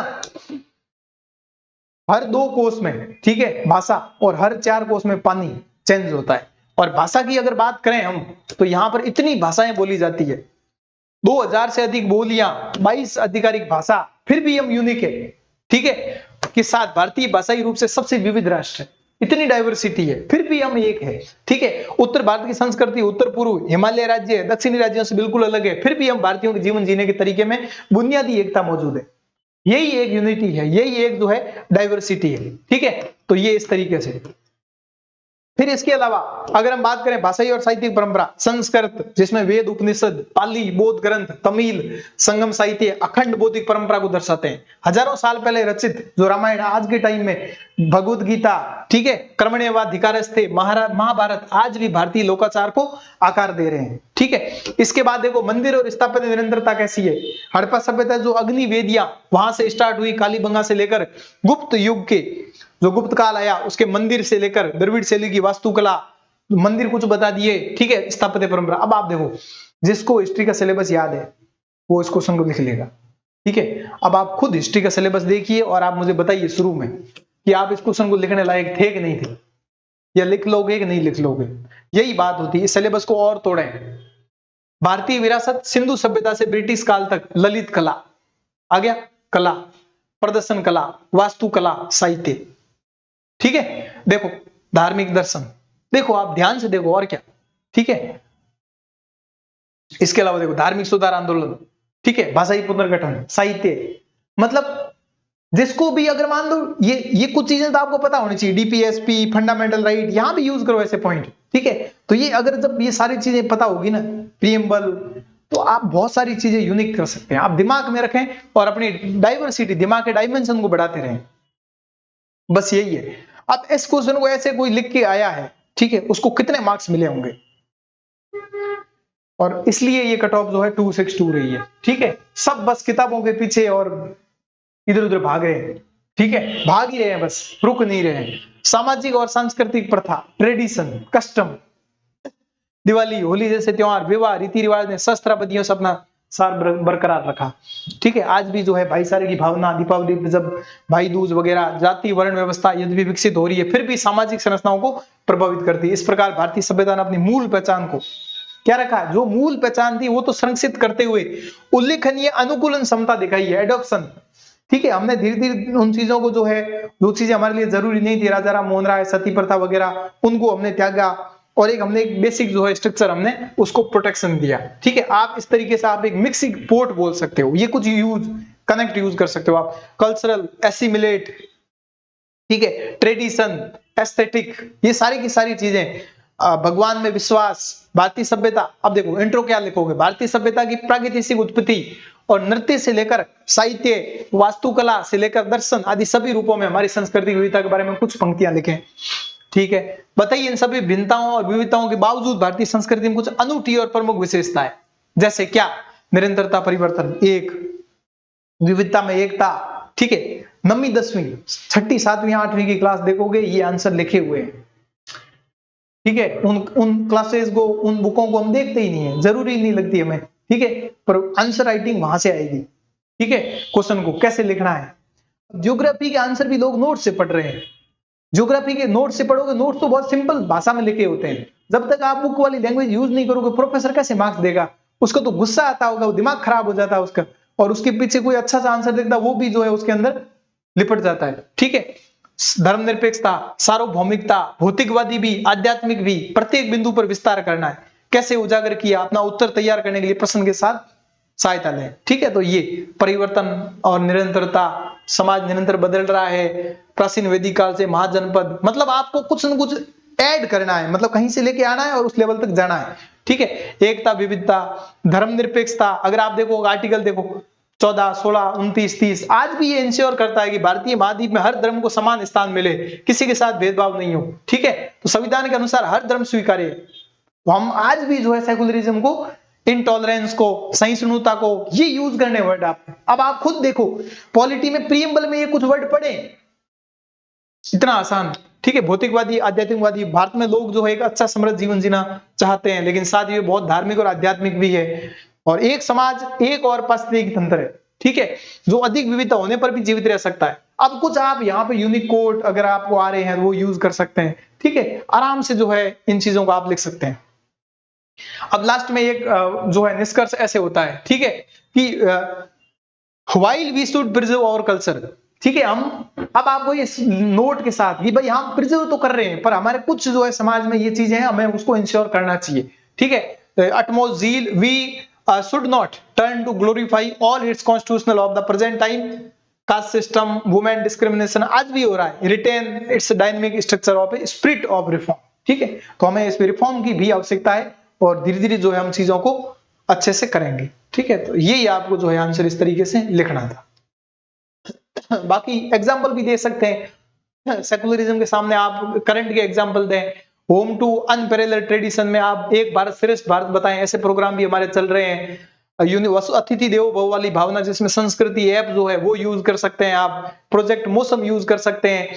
ठीक है, वे फॉरवर्ड में ये कर सकते हैं कि 132 बिलियन हमारी जो है पॉपुलेशन है, 22 हमारी लैंग्वेज है, 1652 मदर टंग है। ठीक है, अब आप देखो ये एक यूनिक फीचर मिला हमें। ठीक है, spoken in India, our society is तो different in coloured skin but we all belong to one human race. ठीक है, तो इस तरीके से अब देखो ये कितना अच्छा निष्कर्ष जो है वे फॉरवर्ड है। ठीक है, तो यही तो होता है, आप जब तक आप टॉपर की कॉपी, इस तरीके की चीजें आप रिसर्च नहीं करोगे, तब तक आपका आंसर अच्छा हो नहीं पाएगा, आपको कितने भी फैक्ट आते हो। ठीक है, तो आंसर राइटिंग एक कला है। ठीक है, इस तरीके से। इसके अलावा एक और बताऊं आपको, India is a vast country with A diversity, diversity can be seen in language. अब कहां डाइवर्सिटी दिखती है? अब आप देखो, भाषा में दिखती है, धर्म में दिखती है, प्रथा में दिखती है, डांस में दिखती है। ठीक है, खाने की हैबिट में भी दिखती है, स्थापत्य में डाइवर्सिटी दिखती है। The diversity is country can be felt by जो फेमस लोकल कोटेशन, जैसे every 2 mile the water change, हर 2 मील में पानी चेंज, हर 4 मील में जो है भाषा हमारी चेंज हो जाती है। Reason for diversity in India, एक इन्वेडर, ठीक है, जो भी इन्वेडर आए उनको हमें वो समाहित हो गए।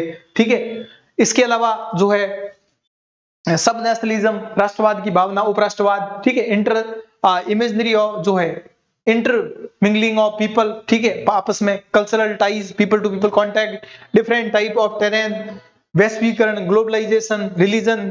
अब आप देख रहे होंगे, आप सिलेबस में ये कहीं ना कहीं सारी चीजें पढ़ रखी है, बस आपको यूज नहीं करनी आती है, उन्हीं को यूज करना है और उन्हीं को हम सिखाएंगे।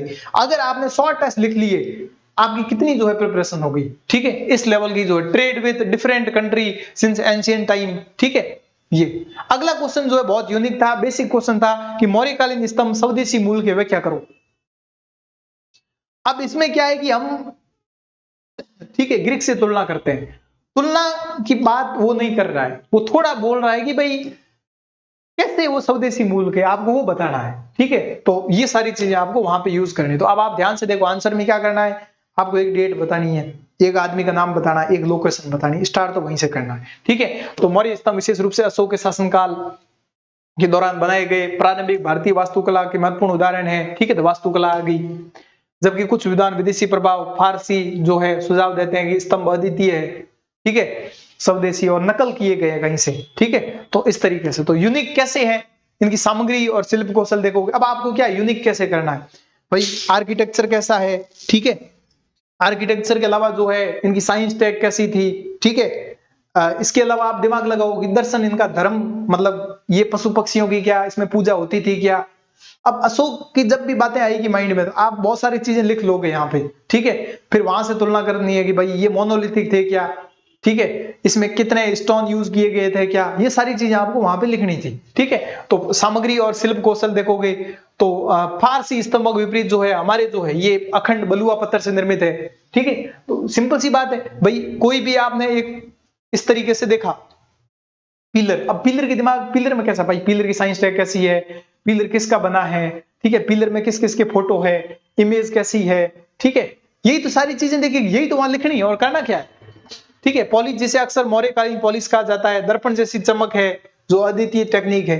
धार्मिक और प्रतीकात्मक में तो आप देखोगे प्राकृतिक और प्राकृत भाषा ब्रह्मी लिपि में, ठीक है, बौद्ध दर्शन को दर्शाते हैं। फिर आप देखोगे जैसे एग्जाम्पल दे दो सारनाथ, ठीक है, सारनाथ स्तंभ। वास्तुकला देखो आप, ठीक है, मौर्य स्तंभ जो है चिकने हैं, पतले हैं, मोनोलिथिक है, ठीक है, इस तरीके से। इनके ऊपर जो है पशु रूपांकन से जो है बैल है, हाथी है, शेर है, ठीक है। तो इस तरीके से तो ये किस लिए दर्शाता है, एग्जाम्पल दे दो आप, लोरिया, नंदनगढ़, रामपुरवा का बैल, ठीक है। निष्कर्ष आप दे दो कि मौर्य स्तंभ, बौद्ध दर्शन, शिल्प कौशल, स्थानीकरण, कलात्मक शैलियों में। अब देखो ये जो पॉइंट यूज किए गए थे ना, ये यही वापस यूज कर रहा है, कुछ नहीं नया कर रहा, कंक्लूजन में यही होता है, बहुत सिंपल है, ठीक है। मूल भारतीय परंपरा का प्रतिनिधित्व करते हैं, जबकि बाहरी मौजूद जो प्रभाव है, समग्र डिजाइन, कार्य, निष्पादन स्पष्ट रूप से स्वदेशी बने रहे। तो ये सारी यूज जो है आप ऐड कर सकते हैं, ठीक है। तो आई होप क्लास के अंदर आपको जो है मजा आ रहा होगा और अच्छे से जो है चीजें आप कर रहे होंगे, ठीक है। तो इस तरीके से अब हम बात करते हैं हमारे जो है, ये तो वही है सैम 2021 पेपर की। अब 2021 के पेपर में आपको मैं टॉपर के आंसर दे, क्योंकि 23 में तो आई नहीं कॉपी, ठीक है। तो इसलिए 23 के हमने बहुत अच्छे से डिस्कस किया। अब हम आते हैं, आप देखो सिंपल से क्वेश्चन का ट्रेंड देखो आप, किन्हीं चार के नाम बताइए। इसलिए मैं बता रहा था कि फैक्ट पूछते हैं 2 मार्कर, ठीक। अर्जुन की तपस्या क्या है, ठीक है, फैक्ट या विशेषता या क्यों, ठीक है, कोई रीजन बता दो। भारतीय दर्शन के 6 रूढ़िवादी जो विद्यालय है, न्याय, वैशेषिक, सांख्य, योग, ठीक है, ये सारे के सारे आपको 6 जो है पता होने चाहिए। थीम पैटर्न समझना है आपको ज्यादा से ज्यादा। तब आप टॉपर के देखो, जैसे ये टॉपर विवेक गुर्जर सर है, इनकी कॉपी है, ठीक है, इनकी रैंक 11 के आसपास है, ठीक है। तो देखो आप, ये कॉपी इस तरीके से चेक होती है, ठीक है। यहाँ 2 में से 2 दिया है, तो 2 में 2 ऐसा क्या लिखा है इन्होंने, वो आपको देखो ध्यान से कि भाई इन्होंने संख्य किसी भी 4 का नाम बताना है, ठीक है। तो 4 के अलावा 6 भी बता सकते हो, कोई दिक्कत नहीं है। अगर 4 आ रहा है तो 4 ठीक है। जैसे संख्य स्कूल ऑफ फिलोसॉफी इन्होंने बताई, कपिल मुनि बता दिया, ठीक है। शुरुआत में इन्होंने बताया following are the 4 orthodox school of Vedic जो है ये, मतलब कॉपी भरी भरी नजर आ रही है पूरी, अच्छे से एक भी लाइन खुली छूट नहीं रही है, बस ये दिमाग में रखना है, ठीक है। योगा है पतंजलि, ठीक है, जो है वैशेषिक का स्कूल है तो महर्षि कणाद, एटम दे दिया यहाँ पे, ठीक है, मतलब सारी चीजें यूज करी। न्याय फिलोसॉफी है महर्षि गौतम, मतलब ये 2 में से 2। ऐसे ही जरूरी नहीं है कि राइटिंग मैटर करती है, ठीक है। आप देखो ध्यान से, भारतीय दर्शन की परंपरागत रूढ़िवादी 6 जो ब्रांच है उनमें कितनी 4 का नाम उल्लेख करना है। मतलब अगर आप ध्यान से देखोगे ना, आप 11th-12th की आरबीएससी की अगर मॉडर्न हिस्ट्री और एंशिएंट हिस्ट्री भी पढ़ लेते हो ना, आपकी क्वेश्चन सही हो जाएंगे। और ये जो आरएएस का सिलेबस है ना, ये कहां से उठाया है, उन्हीं बुक से उठाया है, ठीक है। अगर आप बिलीव नहीं करोगे, आप सिलेबस को देखना, और सिलेबस वहीं से उठाया है, ठीक है। तो 4 परंपरा, ये न्याय, गौतम ऋषि, सांख्य, तो भी 2 में से 2, ठीक है। तो ऐसा कोई खास इतना नहीं है। अगला देखो, सूरावर्दी सूफी सिलसिला, ठीक है, मतलब स्पेशल भक्ति और सूफी से आएगा। कभी भक्ति से आ रहा है, अब देखो 2023 में भक्ति वाला आया, पिछली बार सूफी से आ गया, इस बार और भक्ति से आ जाएगा, ठीक है। सिंपल सी बात है, सूफी से आ जाएगा। तो मतलब आपको इस कॉपी से क्या सीखना है कि राइटिंग मैटर नहीं करती, ठीक है। नंबर आप देखो, नंबर इतने मिलते हैं 5, ये 2 मार्कर है, सॉरी 2 मार्कर है, तो 1.75 बहुत बड़े मार्क्स है, ठीक है। Fact, diagram, to the point, ये भी कभी कभी पर आपको यूज करने मैटर करते हैं सब, मतलब यहाँ पे धरे के धरे रह गए। तो भारत में सूफी सिलसिले की 4 शाखा। अब देखो नंबर कैसे मिले इनको, ऐसा इन्होंने क्या किया, इनको याद थे भाई। क्वेश्चन तो पूछा सूरावर्दी सूफी सिलसिला, ठीक है, पर इन्होंने बताया कि भारत में सूफी सिलसिला था, इसकी 4 शाखाएं थी, चिश्ती, सूरावर्दी, कादरी, नक्शबंदी। यानी उनको लग रहा है कि क्वेश्चन हिस्ट्री के है, मतलब आंसर हिस्ट्री का लग रहा है, क्योंकि लैंग्वेज पता हो। जब भी आप लोक प्रशासन लिख रहे हैं लोक प्रशासन में लोक प्रशासन के कीवर्ड यूज नहीं कर रहे हैं तो वो आंसर कैसे दिखेगा? सोशियोलॉजी लिख रहे हैं, सोशियोलॉजी में आप सोशियोलॉजी की परिभाषा, सोशियोलॉजी की कीवर्ड यूज नहीं कर रहे तो सोशियोलॉजी का आंसर कैसे होगा? अकाउंट ऑडिट में आप हिस्ट्री की लैंग्वेज लिख रहे हैं, कैसे आपको आंसर मार्क्स मिलेंगे? ठीक है, इसलिए मार्क्स नहीं मिलते। ज्योग्राफी में आप सिंपल लैंग्वेज लिख रहे हैं, ठीक है, ज्योग्राफी की भाषा नहीं लिख रहे हैं, ठीक है, तब आंसर में मार्क्स कैसे मिलेंगे? ये सारी चीजें आप समझे ध्यान से। प्रमुख जो है इनके बताया, बहाउद्दीन जकारिया, ये राजकीय सेवाओं का लाभ लेते थे, इनके विचार धर्म से लेकर रूढ़िवादी थे, दिल्ली सल्तनत के जो है राजाओं यथा इल्तुतमिश आदि से संबंध, और बासारा, ये देखो कितनी सारी चीजें यूज करी तभी जाके 1.75 मिले। और ये यूनिक है क्योंकि इस आंसर में तो हर कोई लेके आएगा 2 में से 2, पर हर पेपर की अगर आप देखोगे ध्यान से, अगर आपको अच्छी रैंक लानी है तो इन हर यूनिट पे आपको ध्यान देना पड़ेगा। हर क्वेश्चन पे जो है आप पॉजिटिव, जैसे मान लो फर्स्ट यूनिट में आप नंबर लेके आए 4, इसी से ज्यादा, सेकंड में आप पिट गए 5 कम हो गए, यानी आपको -1 में चले गए, थर्ड में और पिट गए, इसका मतलब यानी 20 से 30 मार्क्स कम होते ही आपकी रैंक 400 से नीचे खिसक जाएगी, यानी आप अंडर 600 में आप आओगे। इतनी एक एक नंबर की वैल्यू होती है, ठीक है। और यहाँ पे जितना जोर था इसने सारा लगा दिया, और सारा लगाया, ये देख लो ये नंबर है, ठीक है। और ये वो बंदा है, सिविन करके नाम है कुछ, 28वीं रैंक है। ये कॉपी नॉर्मल नहीं है, ठीक है, नॉर्मल कैंडिडेट की नहीं है। ऐसे देखो ये एक ये इन्होंने लिखा है कि सूरावर्दी सूफी सिलसिला, प्रवर्तक सर हिंदी बहाउद्दीन जकारिया, केंद्र मुल्तान, विशेषता राजकीय पद स्वीकार, धन पुरस्कार स्वीकार, लौकिक जीवन। तो इन्होंने थोड़ा कम लिखा है, इनको 1.25 मिले, ठीक है। तो ये इस तरीके से। अगला क्वेश्चन था भारत छोड़ो आंदोलन में अरुणा आसिफ अली की भूमिका, ठीक है। तो इसमें कुछ अगर आपको पॉइंट आ रहे हैं तो ठीक है। अब आप सिलेबस को ध्यान से देखिए, सिलेबस बहुत जरूरी है, ठीक है। जब तक आपको सिलेबस का आइडिया नहीं होगा तो ये चीजें हो नहीं पाएंगी, ठीक है। तो आप सिलेबस को देखो, सिलेबस में क्या पूछा है, सिलेबस बहुत जरूरी है, सिलेबस को आप टुकड़े में तोड़ो, ठीक है। सिलेबस में 2 पॉइंट है मॉडर्न हिस्ट्री के, 19वीं सदी की शुरुआत, ठीक है, से 1965 आधुनिक भारत का इतिहास, ठीक है। इसमें पहला इवेंट तो घटनाओं पर, जैसे एक पिछला क्वेश्चन आया था घटनाओं से रिलेटेड। दूसरा व्यक्तित्व, इसलिए अरुणा आसिफ अली की भूमिका। कुंवर प्रताप सिंह कुंवर जो है कुंवर सिंह BR वाला, उनका व्यक्तित्व, मतलब एक क्वेश्चन व्यक्तित्व से आ रहा है, ठीक है। और मुद्दे तो आ ही रहे हैं। इसके अलावा भारतीय राष्ट्रीय आंदोलन विभिन्न चरण, तो 2018 में क्वेश्चन पूछा, ठीक है। धाराएं, महत्वपूर्ण योगदान करता, जैसे राजा राम मोहन राय, ठीक है, स्वामी विवेकानंद योगदान करता, और देश के विभिन्न, ठीक है, यहाँ पे और भी लोग आएंगे, भगत सिंह वगैरह। तो ये इस तरीके से सिलेबस को तोड़ना है, ठीक है। यानी ललित कला, तो ललित कला का एक क्वेश्चन बड़ा आराम से आ सकता है, कैसे? सिंधु सभ्यता से ब्रिटिश कला तक जो भी आर्ट थी उनको, ठीक है, आर्किटेक्चर इनकी, इस तरीके से सिलेबस में जाओगे ना तब मजा आएगा। तो मुझे लगता है कि इस टॉपिक को तो बाद में ही करना चाहिए, टॉपिक बहुत बड़ा है। इन टॉपिकों को पहले, इसमें आप देखो इसमें कितना टाइम, आराम से 2 घंटे में आप तैयार कर लोगे, ठीक है। और मैं तो ऐसे क्वेश्चन के जो आंसर वगैरह टॉपर की कॉपी से ही तैयार करता हूं। टॉपर जो लिखता है उनकी चीजें यूज कर लो, मैंने तो उसने कर रखी है, अपन टिप किया जाओ, बहुत अच्छे मार्क्स मिलेंगे, बहुत अच्छे, ठीक है, इस तरीके से।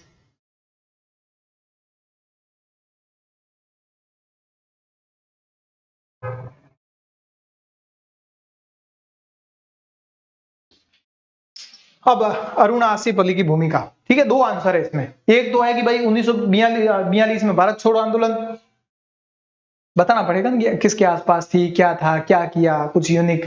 भूमिगत आंदोलन को सक्रिय किया, रेडियो स्टेशन की स्थापना करी, जयप्रकाश नारायण एग्जाम्पल दे दिया, महाविद्यालय जो है छात्राओं का नेतृत्व, 1 नंबर मिला, ठीक है। ऐसे यहाँ पे 0.75, ठीक है, 1 नंबर, अब 0.25 आगे निकल रहे हैं, तो 2 मार्क्स की जो काफी वैल्यू रहती है, ठीक है। कांग्रेस नेताओं की गिरफ्तारी के बाद अरुणा आसिफ अली ने भारत छोड़ो आंदोलन में ग्वालियर टैंक बॉम्बे में भारतीय ध्वज फहराकर महत्वपूर्ण भूमिका निभाई। बता दो भाई भारत छोड़ो आंदोलन कहां से स्टार्ट हुआ, ब्रिकेट में। उन्होंने कांग्रेस बुलेटिन का संपादन किया, भूमिगत प्रतिरोध को प्रोत्साहित किया, और स्वतंत्रता की ग्रैंड ओल्ड, ये जिसने लिखा है 2 में से 2, स्वतंत्रता की ग्रैंड ओल्ड लेडी। यानी कहने का मतलब ये है कि आपका एक टॉपिक अच्छे से तैयार होना चाहिए, और आने वाले टाइम में 10 मार्कर बन सकता है कि भारत जो भी है, मतलब इन स्वतंत्रता आंदोलन में महिलाओं की भूमिका क्या रही, प्रीतिलता वाडेकर। दूसरा एक बहुत बड़ा फायदा ये है, प्री में जो क्वेश्चन आते हैं ना उनके आसपास के आंसर मेंस में आते हैं, क्वेश्चन मेंस में पूछे जाते हैं। दिमाग लगाएं और अच्छे से पेपर को देखें, ठीक है, ये सारी चीजें आपको करनी पड़ेगी। मंदिर वास्तुकला की राज सिंह शैली, तो लोग जो है राजस्थान हिस्ट्री में ले गए इस क्वेश्चन को, और ये तो पल्लवकालीन स्थापत्य कला का है। ठीक है, तो राज सिंह शैली की प्रमुख विशेषताओं का परीक्षण करें। तो बस वही है कि भाई इनकी विशेषताओं में क्या क्या करोगे आप, सीधी सी बात है। मंदिर है, मंदिर में क्या होंगे, ठीक है, एग्जाम्पल जो है कुछ आपको जो है शिखर है, तोरण है, मेहराब है, ये बना दिया। ठीक है, और अगर बात करें बहुस्तरीय शिखर थे इनके, उदाहरण एकलिंग जी मंदिर उदयपुर, ये देखो ये क्वेश्चन गलत हो गया है एकलिंग जी, क्योंकि ये राज सिंह राजस्थान वाले नहीं है। ठीक है, महाराजा राज सिंह ये नहीं है। ठीक है, तो ये इस तरीके से, तो ये काफी लोगों का गलत था, दिमाग में, उनके दिमाग में आया नहीं। ठीक है, ये मामलपुर शैली वगैरह। तो अगर आप ध्यान से देखोगे 2018 में अर्जुन की तपस्या पूछा। ठीक है, 2021 का पेपर है ये, वहां से, यानी पल्लवकालीन स्थापत्य कला बहुत ज्यादा इंपॉर्टेंट है। द्रविड़ जो कला है उससे क्वेश्चन पूछेंगे ही पूछेंगे। ठीक है, माइंड आप अच्छे से लगा के रखें। ऐसे ही देखो 1857 के विद्रोह के दौरान बिहार में कुंवर सिंह की गतिविधियों पर प्रकाश डालें। ठीक है, कुंवर सिंह की गतिविधियों पर प्रकाश डालें। ठीक है, तो कुंवर सिंह जो है, यहां से आप देखोगे तो इनको मार्कर ऐसे मिले हैं, तो मार्क्स कैसे मिले, ध्यान से देखो। टिप्स क्या है, ब्रेक इनटू पार्ट्स, जब भी आप लिख रहे हैं टुकड़ों में तोड़ें। ठीक है, जैसे देखो 1857 विद्रोह के समय बिहार के नेतृत्व कुंवर सिंह द्वारा किया गया। ठीक है, देखो दिया गया, किया गया, कोई लैंग्वेज मैटर नहीं करती। दूसरा देखो, ये वर्द जमींदार थे बिहार में 1793 में लागू स्थायी बंदोबस्त प्रणाली राजस्व लाभ में अप्रत्याशित वृद्धि से जनता और जमींदार वर्ग भी आक्रोशित थी। यानी दिमाग में लगाना है कि कुंवर सिंह ने क्यों काम किया था, वो क्या रीजन था। ठीक है, ये बता दिया। कुंवर सिंह ने जनता में जन जागृति कर अंग्रेजों के शोषणकारी शासन, धन निकासी, ठीक है, सिद्धांत उजागर किया। ये देखो डायरेक्ट पॉइंट यूज किया। सैनिक छावनियों में मुख्यालयों घेराव किया, किसान जमींदार वर्ग का नेतृत्व किया, अंत में विद्रोह दमित, परंतु सरकार 1858 का भारत शासन अधिनियम लेकर आई। ठीक है, अब देखो इसमें कम से कम 5 पॉइंट यूज किए हैं, तो टुकड़ों में मिले हैं। 0.5, 1 और 2, 5 में 2 बहुत है। ठीक है, यही तो है। ऐसे ही देखो, तो ये सारी चीजें आपको पता होनी चाहिए। ठीक है, 1857 विद्रोह में कुंवर सिंह की भूमिका, जगदीशपुर जो है बिहार के जमींदार कुंवर सिंह ने ब्रिटिश शासन के खिलाफ 1857 विद्रोह महत्वपूर्ण भूमिका निभाई। 80 साल की उम्र में गुरिल्ला युद्ध का नेतृत्व करते हुए आरा में अंग्रेजों को हराया। ठीक है, प्रमुख गतिविधियां देखो क्या क्या करी थी, स्थानीय सैनिकों को संगठित किया। अब एक सिंपल सी बात है कि ये भाई कुंवर सिंह है तो क्या करेंगे, लीडर है। ठीक है, सिंपल सी बात है, लोगों को इकट्ठा करेंगे, नाना साहब आते टोपे के साथ गठबंधन बनाएंगे, जगदीशपुर की लड़ाई लड़ेंगे। ठीक है, ये सब सिंपल सी बात है। बिहार का शेर की उपाधि, ठीक है, ये सारी चीजें आप यूज कर सकते हैं।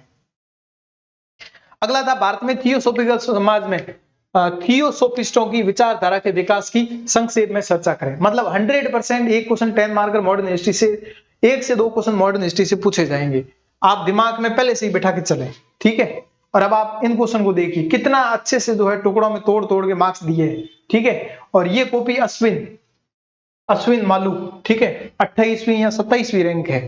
ठीक है, इनकी तो रैंक इधर दे भी रखी होगी, रैंक आगे आ जाएगी। ठीक है, मतलब 28 या टॉप 20 में है मतलब। ठीक है, इन्होंने क्या लिखा था ऐसा कि इनको इतने मार्क्स मिले, डेढ़, 2.5, 3.5, 4, 4.5, ठीक है, 4.5, 5, 5.5, 6.5, ओहो भाई साहब 7 नंबर। क्या फैक्ट यूज किए होंगे। ठीक है, पहली बात 1875 में इंट्रो दे दिया। 1875 में न्यूयॉर्क में मैडम एचपी, देखो अब कई लोग बोलते हैं इंग्लिश यूज करने से नुकसान होता, नहीं, यूज कर सकते हैं आप इन कॉपियों से यही तो समझोगे कि आपकी जो टेंशन है दिमाग में, वो इकोनॉमी के क्वेश्चन में तो आपको कभी ना कभी डायरेक्ट इन्होंने, अब ये भी लिख सकते थे एचपी देवनागरी पर, एचपी ब्लॉडवर्थ की कर्नल जेम्स अल्कॉट के संयुक्त प्रयासों से थियोसोफिकल सोसाइटी की स्थापना हुई। 1882 में अडियार में इसका मुख्यालय स्थापित हुआ। मतलब फैक्ट यूज कर रहे हैं प्री के, और देखो अंडरलाइन हर जगह यूज हो रही है, अंडरलाइन। ठीक है, और ये संस्था भारतीय संस्कृति के महत्व को रेखांकित कर औपनिवेशिक सिद्धांत रुडयार्ड किपलिंग द्वारा प्रदत्त श्वेत जाति भार का खंडन करती है। देखो कितने फैक्ट यूज, नंबर एग्जाम्पल देगा एग्जामिनर। अरे यार क्या लिखा है, ये भारतीय संस्कृति के योग, अध्यात्मवाद, औपनिवेशिक चिंतन, ये डायरेक्ट रट लिया करो। यही तो होते हैं कीवर्ड, जितने कीवर्ड रट लिए वहां यूज कर लो, कोई दिक्कत नहीं है। ठीक है, प्रभावित थी भारतीय जनमानस में आत्मविश्वास जागृति कर अंग्रेजों का सामना करने के लिए नव जागरणीय चेतना युक्त संस्था थी। नव जागरणीय, पुनर्जागरणीय, ये नव वेदांती विचारधारा ईसा जो है ब्रह्मवाद, सर्व जैसे दार्शनिक सिद्धांतों का प्रचार करती थी। ठीक है, मतलब यहाँ पे दर्शन वगैरह को जो है बीच में लेके आ गए। 1858 में any Besant central Hindu university की स्थापना की, जो आगे चलकर बनारस हिंदू विश्वविद्यालय बनी। एनी बिसेंट ने 1917 के कलकत्ता अध्यक्षता की, प्रथम महिला अध्यक्ष ब्रैकेट में लिख दिया। ठीक है, अप्रैल 1916 में होम रूल आंदोलन को प्रणेता रही। आयरिश होम रूल आंदोलन प्रेरित 1916 के लखनऊ अधिवेशन में गरम धर्म समझौते के मध्यस्थ की भूमिका निर्वाह की। देख लो कितने मार्क्स मिले हैं, 7 मार्क्स 10 में से। ठीक है, एक नॉर्मल लिख के आएंगे 4 नंबर, यानी एक से एक क्वेश्चन में ही वो 3 मार्क्स आगे बढ़ गया। ठीक है, इसका मतलब 10 मार्कर क्वेश्चन है, 10 पॉइंट यूज करने हैं। ठीक है, 10 पॉइंट। तो अब कीवर्ड देखोगे आप, 1 2 3, अंडरलाइन देखो 4 5 6, रुडयार्ड किपलिंग, श्वेत जाति का भार 7, योग अध्यात्म उपनिषद 8। ठीक है, इतने सारे, कम से कम 12-13 लाइनें जो है अंडरलाइन, 16-17 के आसपास। तो ये भर भर के मार्क्स मिले हैं। यही होता है, लोग भाग रहे हैं। अब इस वीडियो को भी देखते हुए लोगों को लग रहा है कि बहुत ज्यादा आलस आ रहा है, 2 की स्पीड में बढ़ा दो। यही तो नुकसान है कि कोई सिखा रहा है तो तुम सीख नहीं रहे हो। ठीक है, और फिर उसके बाद जब सब लिख के आते हो, इतना अच्छा लिख के आते हो, फिर भी मार्क्स नहीं मिलते हो, इसलिए नहीं मिलते। ठीक है, जो आता है सब लिख दिया। तो भारत में थियोसॉफिकल सोसाइटी की विचारधारा के विकास में मतलब क्या बैकग्राउंड था, आइडियोलॉजी क्या थी। ठीक है, थियोसोफिस्ट के विचारों के संक्षेप में इनके क्या क्या विचार थे। अब विचार किस किस को लेके हो सकते हैं, वही पेशवा। ठीक है, पॉलिटिकल बता दो, बता दिया कि इंडियन नेशनल कांग्रेस की ये थी वो थी। ठीक है, फिलोसॉफिकल बता दो, दर्शन बता दिए। ठीक है, सारे के सारे यूज कर लो। एथिक्स बता दो, मॉरलिटी बता दो, यही तो है वो पेशवा। पेशवा ट्रिक यहाँ यूज हो गई। ठीक है, ज्योग्राफी बता दो, हिस्ट्री बता दो, कहां था क्या था, लोग कौन थे। ठीक है, डेट बता दी, सब कुछ बता दिया। नंबर मिलने हैं, मिलेंगे। अब है 2018 का पेपर। 2018 के पेपर में पहला क्वेश्चन था, भारत प्राचीन भारत के किन्हीं 3 पवित्र ग्रंथों को प्रस्थान त्रयी कहा जाता है। ये 2018 का मैं आपको ओवरऑल एक्सपीरियंस बताता हूँ। ठीक है, प्रिपरेशन बहुत अच्छी थी। ठीक है, यूपीएससी, और फिर उसके बाद 2018 का जब मोड आया तो फ्री हो गया, टाइम भी उसमें काफी अच्छा मिला। ठीक है, पर जब ये शुरुआत में जब पेपर हम देने गए तो ये 5 क्वेश्चन ऐसे आए, क्योंकि मेरा तो फर्स्ट टाइम था, हिल गया। मैंने कहा ये क्वेश्चन नहीं आए, बताओ, इतनी मेहनत करी, ये चीजें पढ़ी, सब कुछ किया, अच्छे नोट्स प्रिपेयर किए। एक पीक टाइम होता है पढ़ाई का, आप ध्यान रखना। अगर मान लो आपने पढ़ लिया है, कई लोग दे रहे होंगे 2-3 बार मेंस, उनको लग रहा होगा कि सही बात है, एक ही पीक टाइम होता है पढ़ाई का, एक ही पीक टाइम होता है, उसमें आप गलतियां मत करना। मैंने एक बुक लिस्ट की वीडियो भी आपको शेयर कर रखी है, उसमें इतनी सारी चीजें बता रखी है, वो बहुत अच्छे से आप सीखना, क्या गलती नहीं करनी है, हर चीज को ध्यान में रखना, किसको वेटेज देना है। कम टाइम है आपके पास, इसलिए वेटेज देना बहुत ज्यादा जरूरी है। ठीक है, हर चीज पे। तो ये ऐसे ही आंसर आप अगर रट के चले गए टॉपर के, और वही आप लिख के आ जाते हो, तो आपको बहुत सारी चीजें मिलेगी। क्योंकि आजकल हर क्वेश्चन में आंसर यूनिक, और इस बार भी देखना वो कट ऑफ कम रह सकती है। वो हर क्वेश्चन में आपको पूछेगा आपके क्या विचार है। जब हमारे विचार की बात आती है तो हमें पता ही नहीं, हवा ही नहीं लग रही, हम तो रटा रटाया ज्ञान लेके बैठे हैं। रटा रटाया ज्ञान अब चलेगा नहीं, सीधी सी बात है। ठीक है, अगर आपको लगता है कि मेरी यूनिक चीजें, मतलब मैं वो थॉट डेवलप नहीं कर रही हूँ, तो आप ग्रुप बनाएं, ग्रुप डिस्कस करें, हमसे जुड़ें। ठीक है, या फिर कोई और कोई इस तरीके की जो चीज, जो एक्सपर्ट है उस सब्जेक्ट में, उसके थॉट जाने। ठीक है, कि इस तरीके की। पर हम तो क्या है कि राजस्थान हिस्ट्री की कहानियों में उलझे हुए हैं। ठीक है, और वहीं जो है काम चल रहा है। पता लगा साल 1.5 साल 2 साल प्रिपरेशन करी, ठीक है, फिर आंसर राइटिंग सीख रहे हैं। तो ये ब्लंडर मिस्टेक जो है ना करें। ठीक है, तो ये इस तरीके से, तो सिंपल सी बात है, ये इनका गलत है। इनको आधा मार्क्स इसलिए मिला है कि इन्होंने वेद बता दिया। ठीक है, मैं भी ऐसे ही कुछ यूज करके आया था। तो ये 2018 वाला एक्सपीरियंस था कि क्वेश्चन ऐसे थे। अब कौन कौन से हैं तो देख लो, उपनिषद, भगवत गीता, ब्रह्मसूत्र, प्रस्थान त्रयी। तो जब भी हिस्ट्री का 2 मार्कर क्वेश्चन आएगा, आपको हिला देगा वो। ठीक है, आप वो क्वेश्चन कर नहीं पाओगे। ठीक है, तो वेद गीता, इसलिए गीता लिखा तब इसको आधा मार्क्स मिला है। वेद गीता पुराणों को प्रस्थान त्रयी। ठीक है, तो यहाँ पे वेद तो था नहीं, तो भगवत गीता, ब्रह्मसूत्र और उपनिषद। हो सकता है अगली बार ये यहां से पूछा जाएगा उपनिषद के अंदर भी, ब्रह्मसूत्र में, ठीक है, या गीता में जो साधना प्रस्थान, ठीक है, पूछ सकता साधना प्रस्थान क्या है, तो वहां भगवत गीता आना चाहिए। स्मृति प्रस्थान, ठीक है, ब्रह्मसूत्र में देखो जैसे सूत्र प्रस्थान, न्याय प्रस्थान, युक्ति प्रस्थान। ठीक है, ये इस तरीके से। तो ये ध्यान रखना है आपको, इस 3 स्रोत है। प्रस्थान त्रयी का मतलब है 3 प्रस्थान। देखो जगह जगह प्रस्थान आ रहा, प्रस्थान का मतलब है आज्ञाकारी ग्रंथ। ठीक है, व्यवहारिक पाठ। प्रस्थान क्या है अगला, ये भी तो पूछ सकता है। धर्मशास्त्र के 3 विध ग्रंथों को संदर्भित करता है। ठीक है, या स्वयं सिद्ध, जिन्हें ज्ञानात्मक अधिकार है, विशेष रूप से वेदांत विद्यालयों का इसमें निबंध शामिल है ये। ठीक है, इस तरीके से। अर्जुन की तपस्या। ठीक है, अब आप टॉपर के एक आंसर देगी, मैं एक टॉपर का आंसर दे, उसने अर्जुन की तपस्या का एक स्पेशल फोटो भी बना रखा है। कि जो मछली वाली वो, ठीक है। तो अर्जुन की तपस्या मूर्ति कला भारतीय रॉक कला की उत्कृष्ट कृति है, ठीक है, उत्कृष्ट, ये चीजें यूज करें। अर्जुन की तपस्या या गंगा का अवतरण तमिलनाडु के महाबलीपुरम में 2 निकटवर्ती शिलाखंडों पर उकेरी गई स्मारकीय आधार रहित मूर्ति कला है। राजा नरसिंह वर्मन प्रथम, ये देखो ये फैक्ट यूज करने, मामल्लपुरम बोलते हैं हम, ठीक है, तहत पल्लव शासन 7वीं शताब्दी ईस्वी के दौरान बनाया गया दुनिया की सबसे बड़ी खुली हवा वाली चट्टानी राहतों में से एक है, ठीक है, सप्त पेगोडा, सप्त रथ। तो ये चीजें आपको यूज करनी है। हड़प्पा स्थल से प्राप्त, ठीक है, हड़प्पा स्थल, तो हड़प्पा स्थल से प्राप्त कांस्य यानी ब्रॉन्ज, ठीक है, प्राप्त कांस्य जो छवियों पर एक संक्षिप्त टिप्पणी आपको लिखनी है। तो आपने हड़प्पा सभ्यता का टाइम बता दिया, हड़प्पा सभ्यता का ये बता दिया, धातु विज्ञान विशेष रूप से कांस्य ढलाई के लिए जानी जाती है, तकनीकी परिष्कार का संकेत देने वाली विस्तृत कांस्य मूर्तियां, एक टेक्निक बता दिया आपने lost wax technique.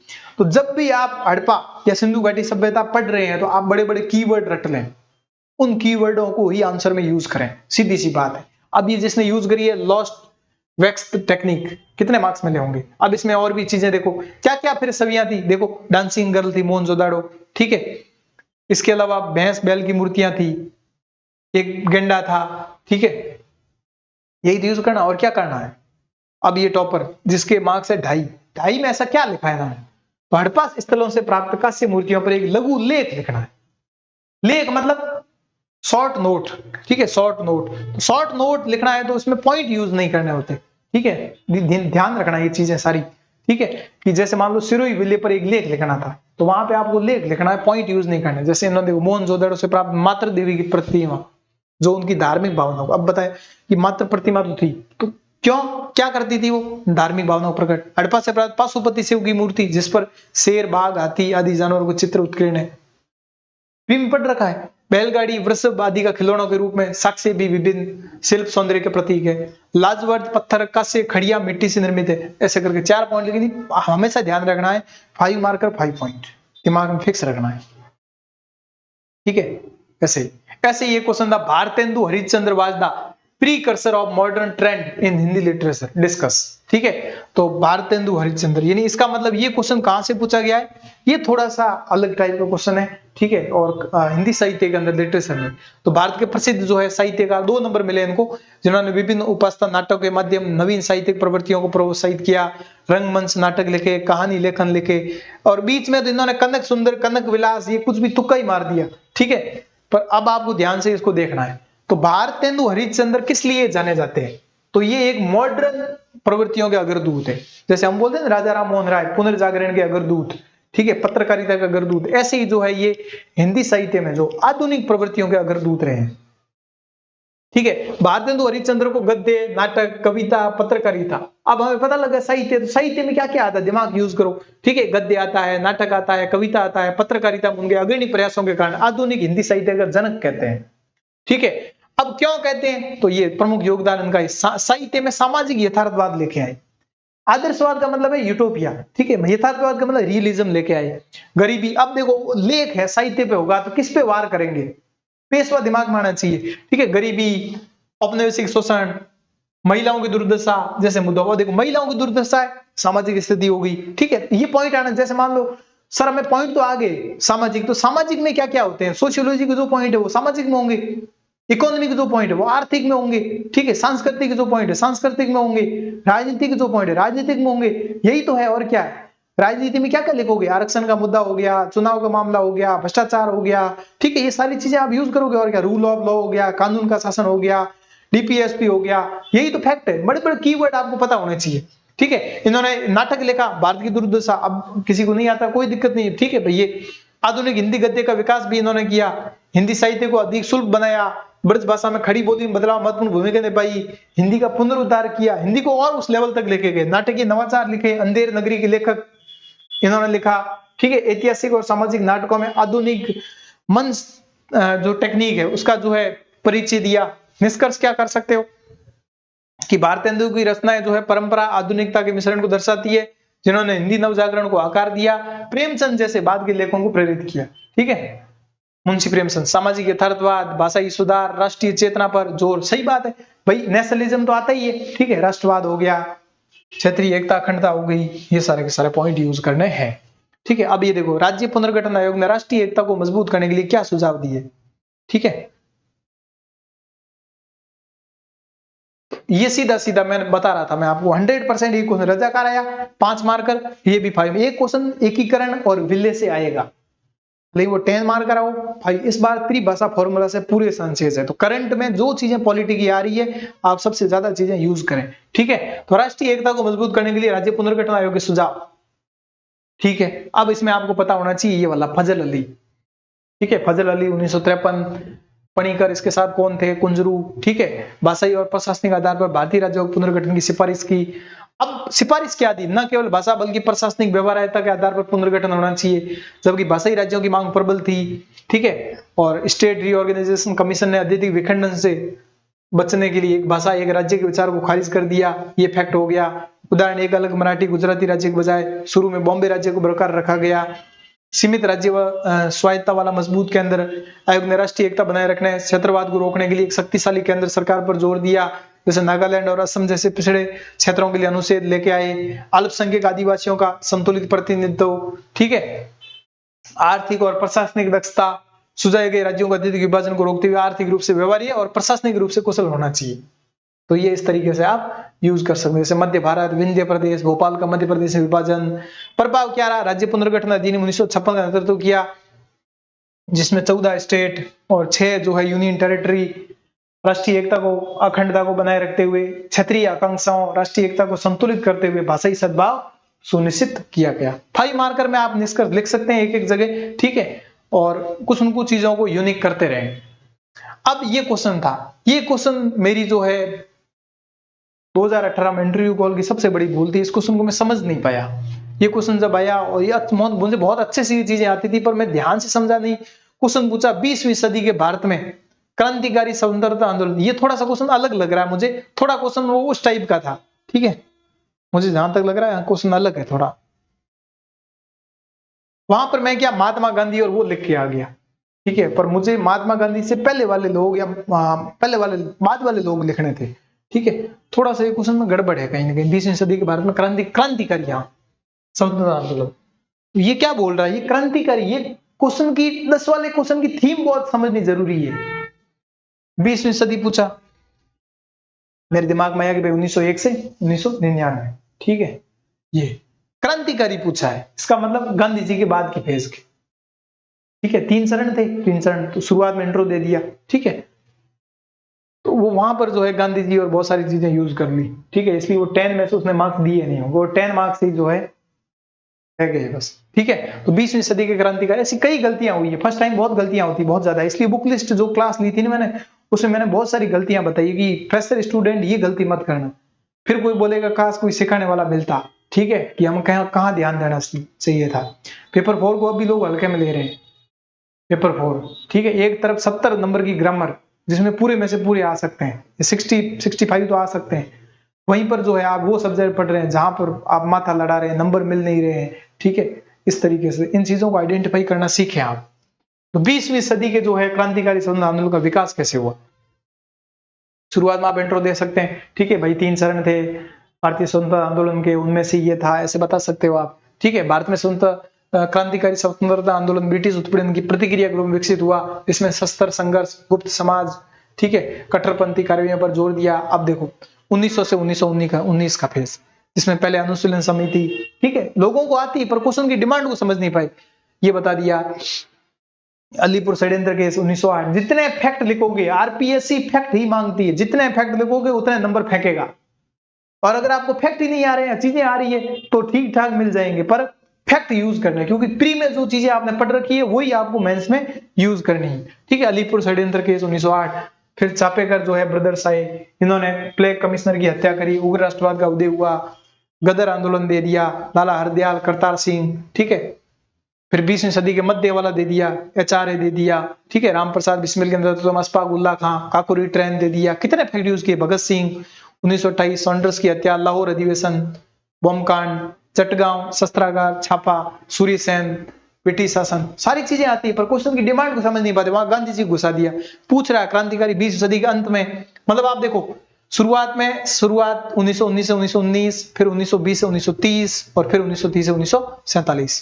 Azad Hind फौज आ गई, सुभाष चंद्र बोस, क्रांतिकारी ने राष्ट्रवादी चेतना को जागृत, ये देखो फैक्ट है भाई। मेन उद्देश्य क्या था इनका? नेशनलिज्म, ठीक है, राष्ट्रवादी चेतना को जागृत किया, अंग्रेजों पर भारत छोड़ने का दबाव बनाया, महत्वपूर्ण भूमिका निभाई, जिसकी परिणति 1947 में स्वतंत्रता के रूप में प्राप्त हुई। बस यही है, क्वेश्चन की डिमांड को आप समझे। अब बात करते हैं फाइनल 2016 में सिंपल सा क्वेश्चन है। क्वेश्चन पूछा, ये देखो, right the name of any two aesthetic religious sect of India other than Buddhism and Jainism. मतलब बौद्ध और जैन धर्म के अतिरिक्त पूछ रहा है। तो ये देखो, बताओ इनकी रैंक कौन सी पता है आपको? इनकी रैंक है 21, ठीक है। हमारे बाड़मेर दूधाराम जी है वहीं से। पर कभी कभी गलतियां हो जाती है, भक्ति आंदोलन की निर्गुण शाखा, मतलब वो समझ नहीं पाए कि वो चारवाक और आजीवक, ठीक है, इस तरीके से लिखना था।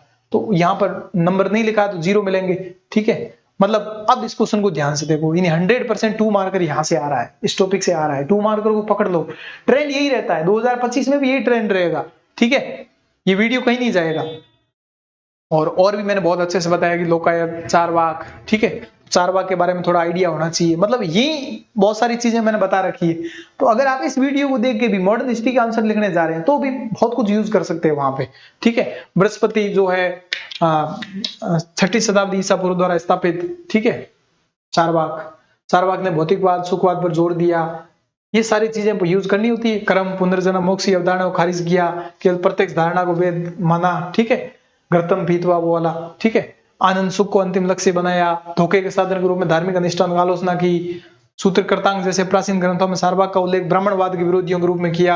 आज युग में जो है महावीर और बुद्ध के समकालीन मखमली गोसाल, जो प्री में पूछा गया, प्री में इस बार आजीविक और मेंस में भी आजीविक आ सकता है, ठीक है। नियति में विश्वास किया, भाग्य, स्वतंत्र इच्छा। अब आप प्री का जो क्वेश्चन था उसको ही रट लो, लिख के आ जाओ आराम से, कोई दिक्कत नहीं।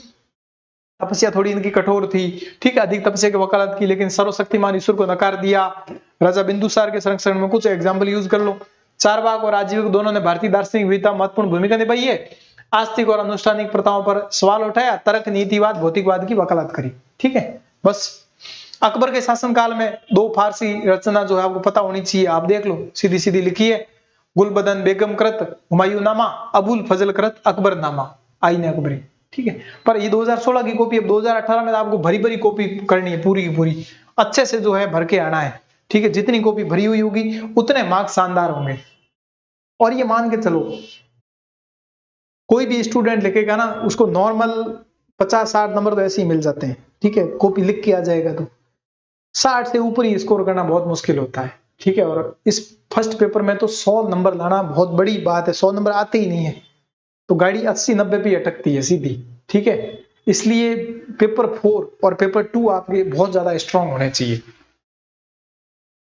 सीमांत गांधी डायरेक्ट पूछा। अब आप देखो, एक कोई पर्सनालिटी पूछ रहा है, एक कोई मुद्दा पूछ रहा है, कोई भूमिका पूछ रहा है। अरुणा सेबली की भूमिका, सीमांत गांधी, खान अब्दुल गफार खान, दल, लाल कुर्ती दल, बस 2 ही पूछे आंसर, ठीक है। अगला देखो, मध्यकालीन भारत में निर्गुण भक्ति की समर्थ परंपरा ऐसी। अब आप देखो, नैनार आलवार, यानी क्वेश्चन ट्रेंड सीधा सीधा मिल रहा है। मध्यकालीन भक्ति आंदोलन की प्रमुख शाखा निर्गुण भक्ति, जिसमें ईश्वर को निराकार, निर्गुण को बताओ, पहले निर्गुण को परिभाषित करो। निराकार माना, मूर्ति पूजा का विरोध किया, भारत में सर्वत्र प्रसार किया, पुनर्जन्म में विश्वास नहीं, बड़े स्तर पर लोगों को प्रभावित किया। चैतन्य महाप्रभु, बंगाल, कबीर, नानक, सब नाम बता दो भाई। निर्गुण संत कौन कौन थे, नाम बता दो, ठीक है। तो मध्यकालीन भारत निर्गुण भक्ति की समर्थ परंपरा थी। जब तक आप भक्ति नहीं बताओगे, कबीर भी आपको पता नहीं है, तो एग्जाम कैसे नंबर देगा आपको? यहाँ पे इनको 4 मार्क्स मिले, 1 और 3।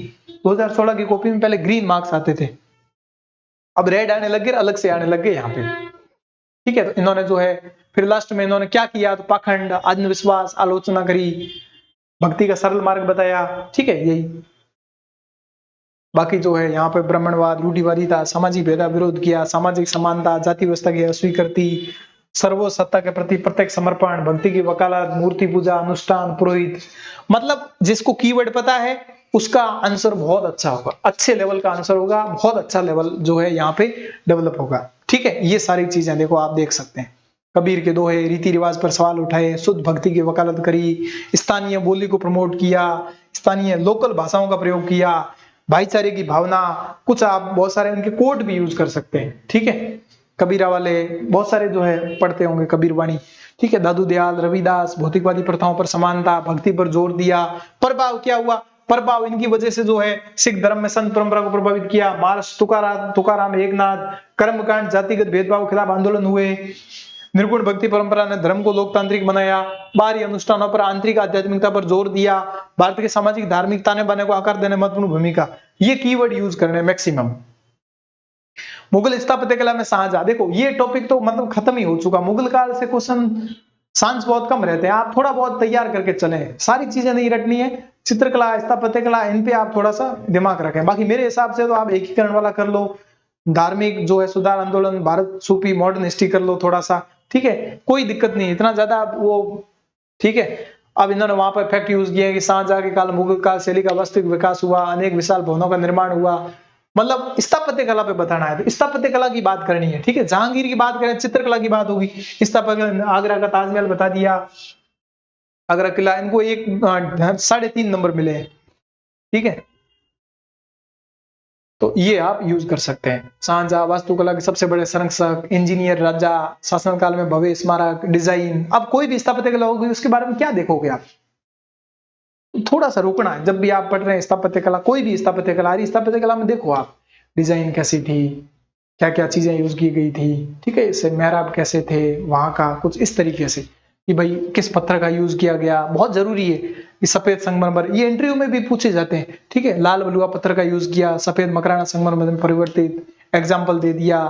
यूनेस्को विश्व धरोहर बता दिया, कैसी स्टाइल थी, एग्जाम्पल दे दिया। भव्य गुम्बद दे दिए, जामा मस्जिद उदाहरण दे दिया, किले बंदी, लाल किले, ठीक है, ऐसे करके। अब यहाँ पे यूज करो, शाहजहां की वास्तुकला विरासत में मिश्रण थी, किसका मिश्रण थी? इस्लामी की थी, फारसी की थी, भारतीय तत्वों का मिश्रण थी। इसने बाद के मुगल और राजपूत डिजाइनों को प्रभावित किया। मतलब जब निष्कर्ष कंक्लूजन लिख रहे हैं तो पिछले वाले को ध्यान में रखते हुए इधर का और आगे प्रगतिशील कैसे रहेगी, ठीक है, क्या क्या मिल सकता। उनकी कृतियां भारत की सांस्कृतिक स्थापत्य विरासत का प्रतीक बनी हुई है, सिंबल है, आज भी सिंबल है, ठीक है। ऐसे ही किस प्रकार 1857 का विद्रोह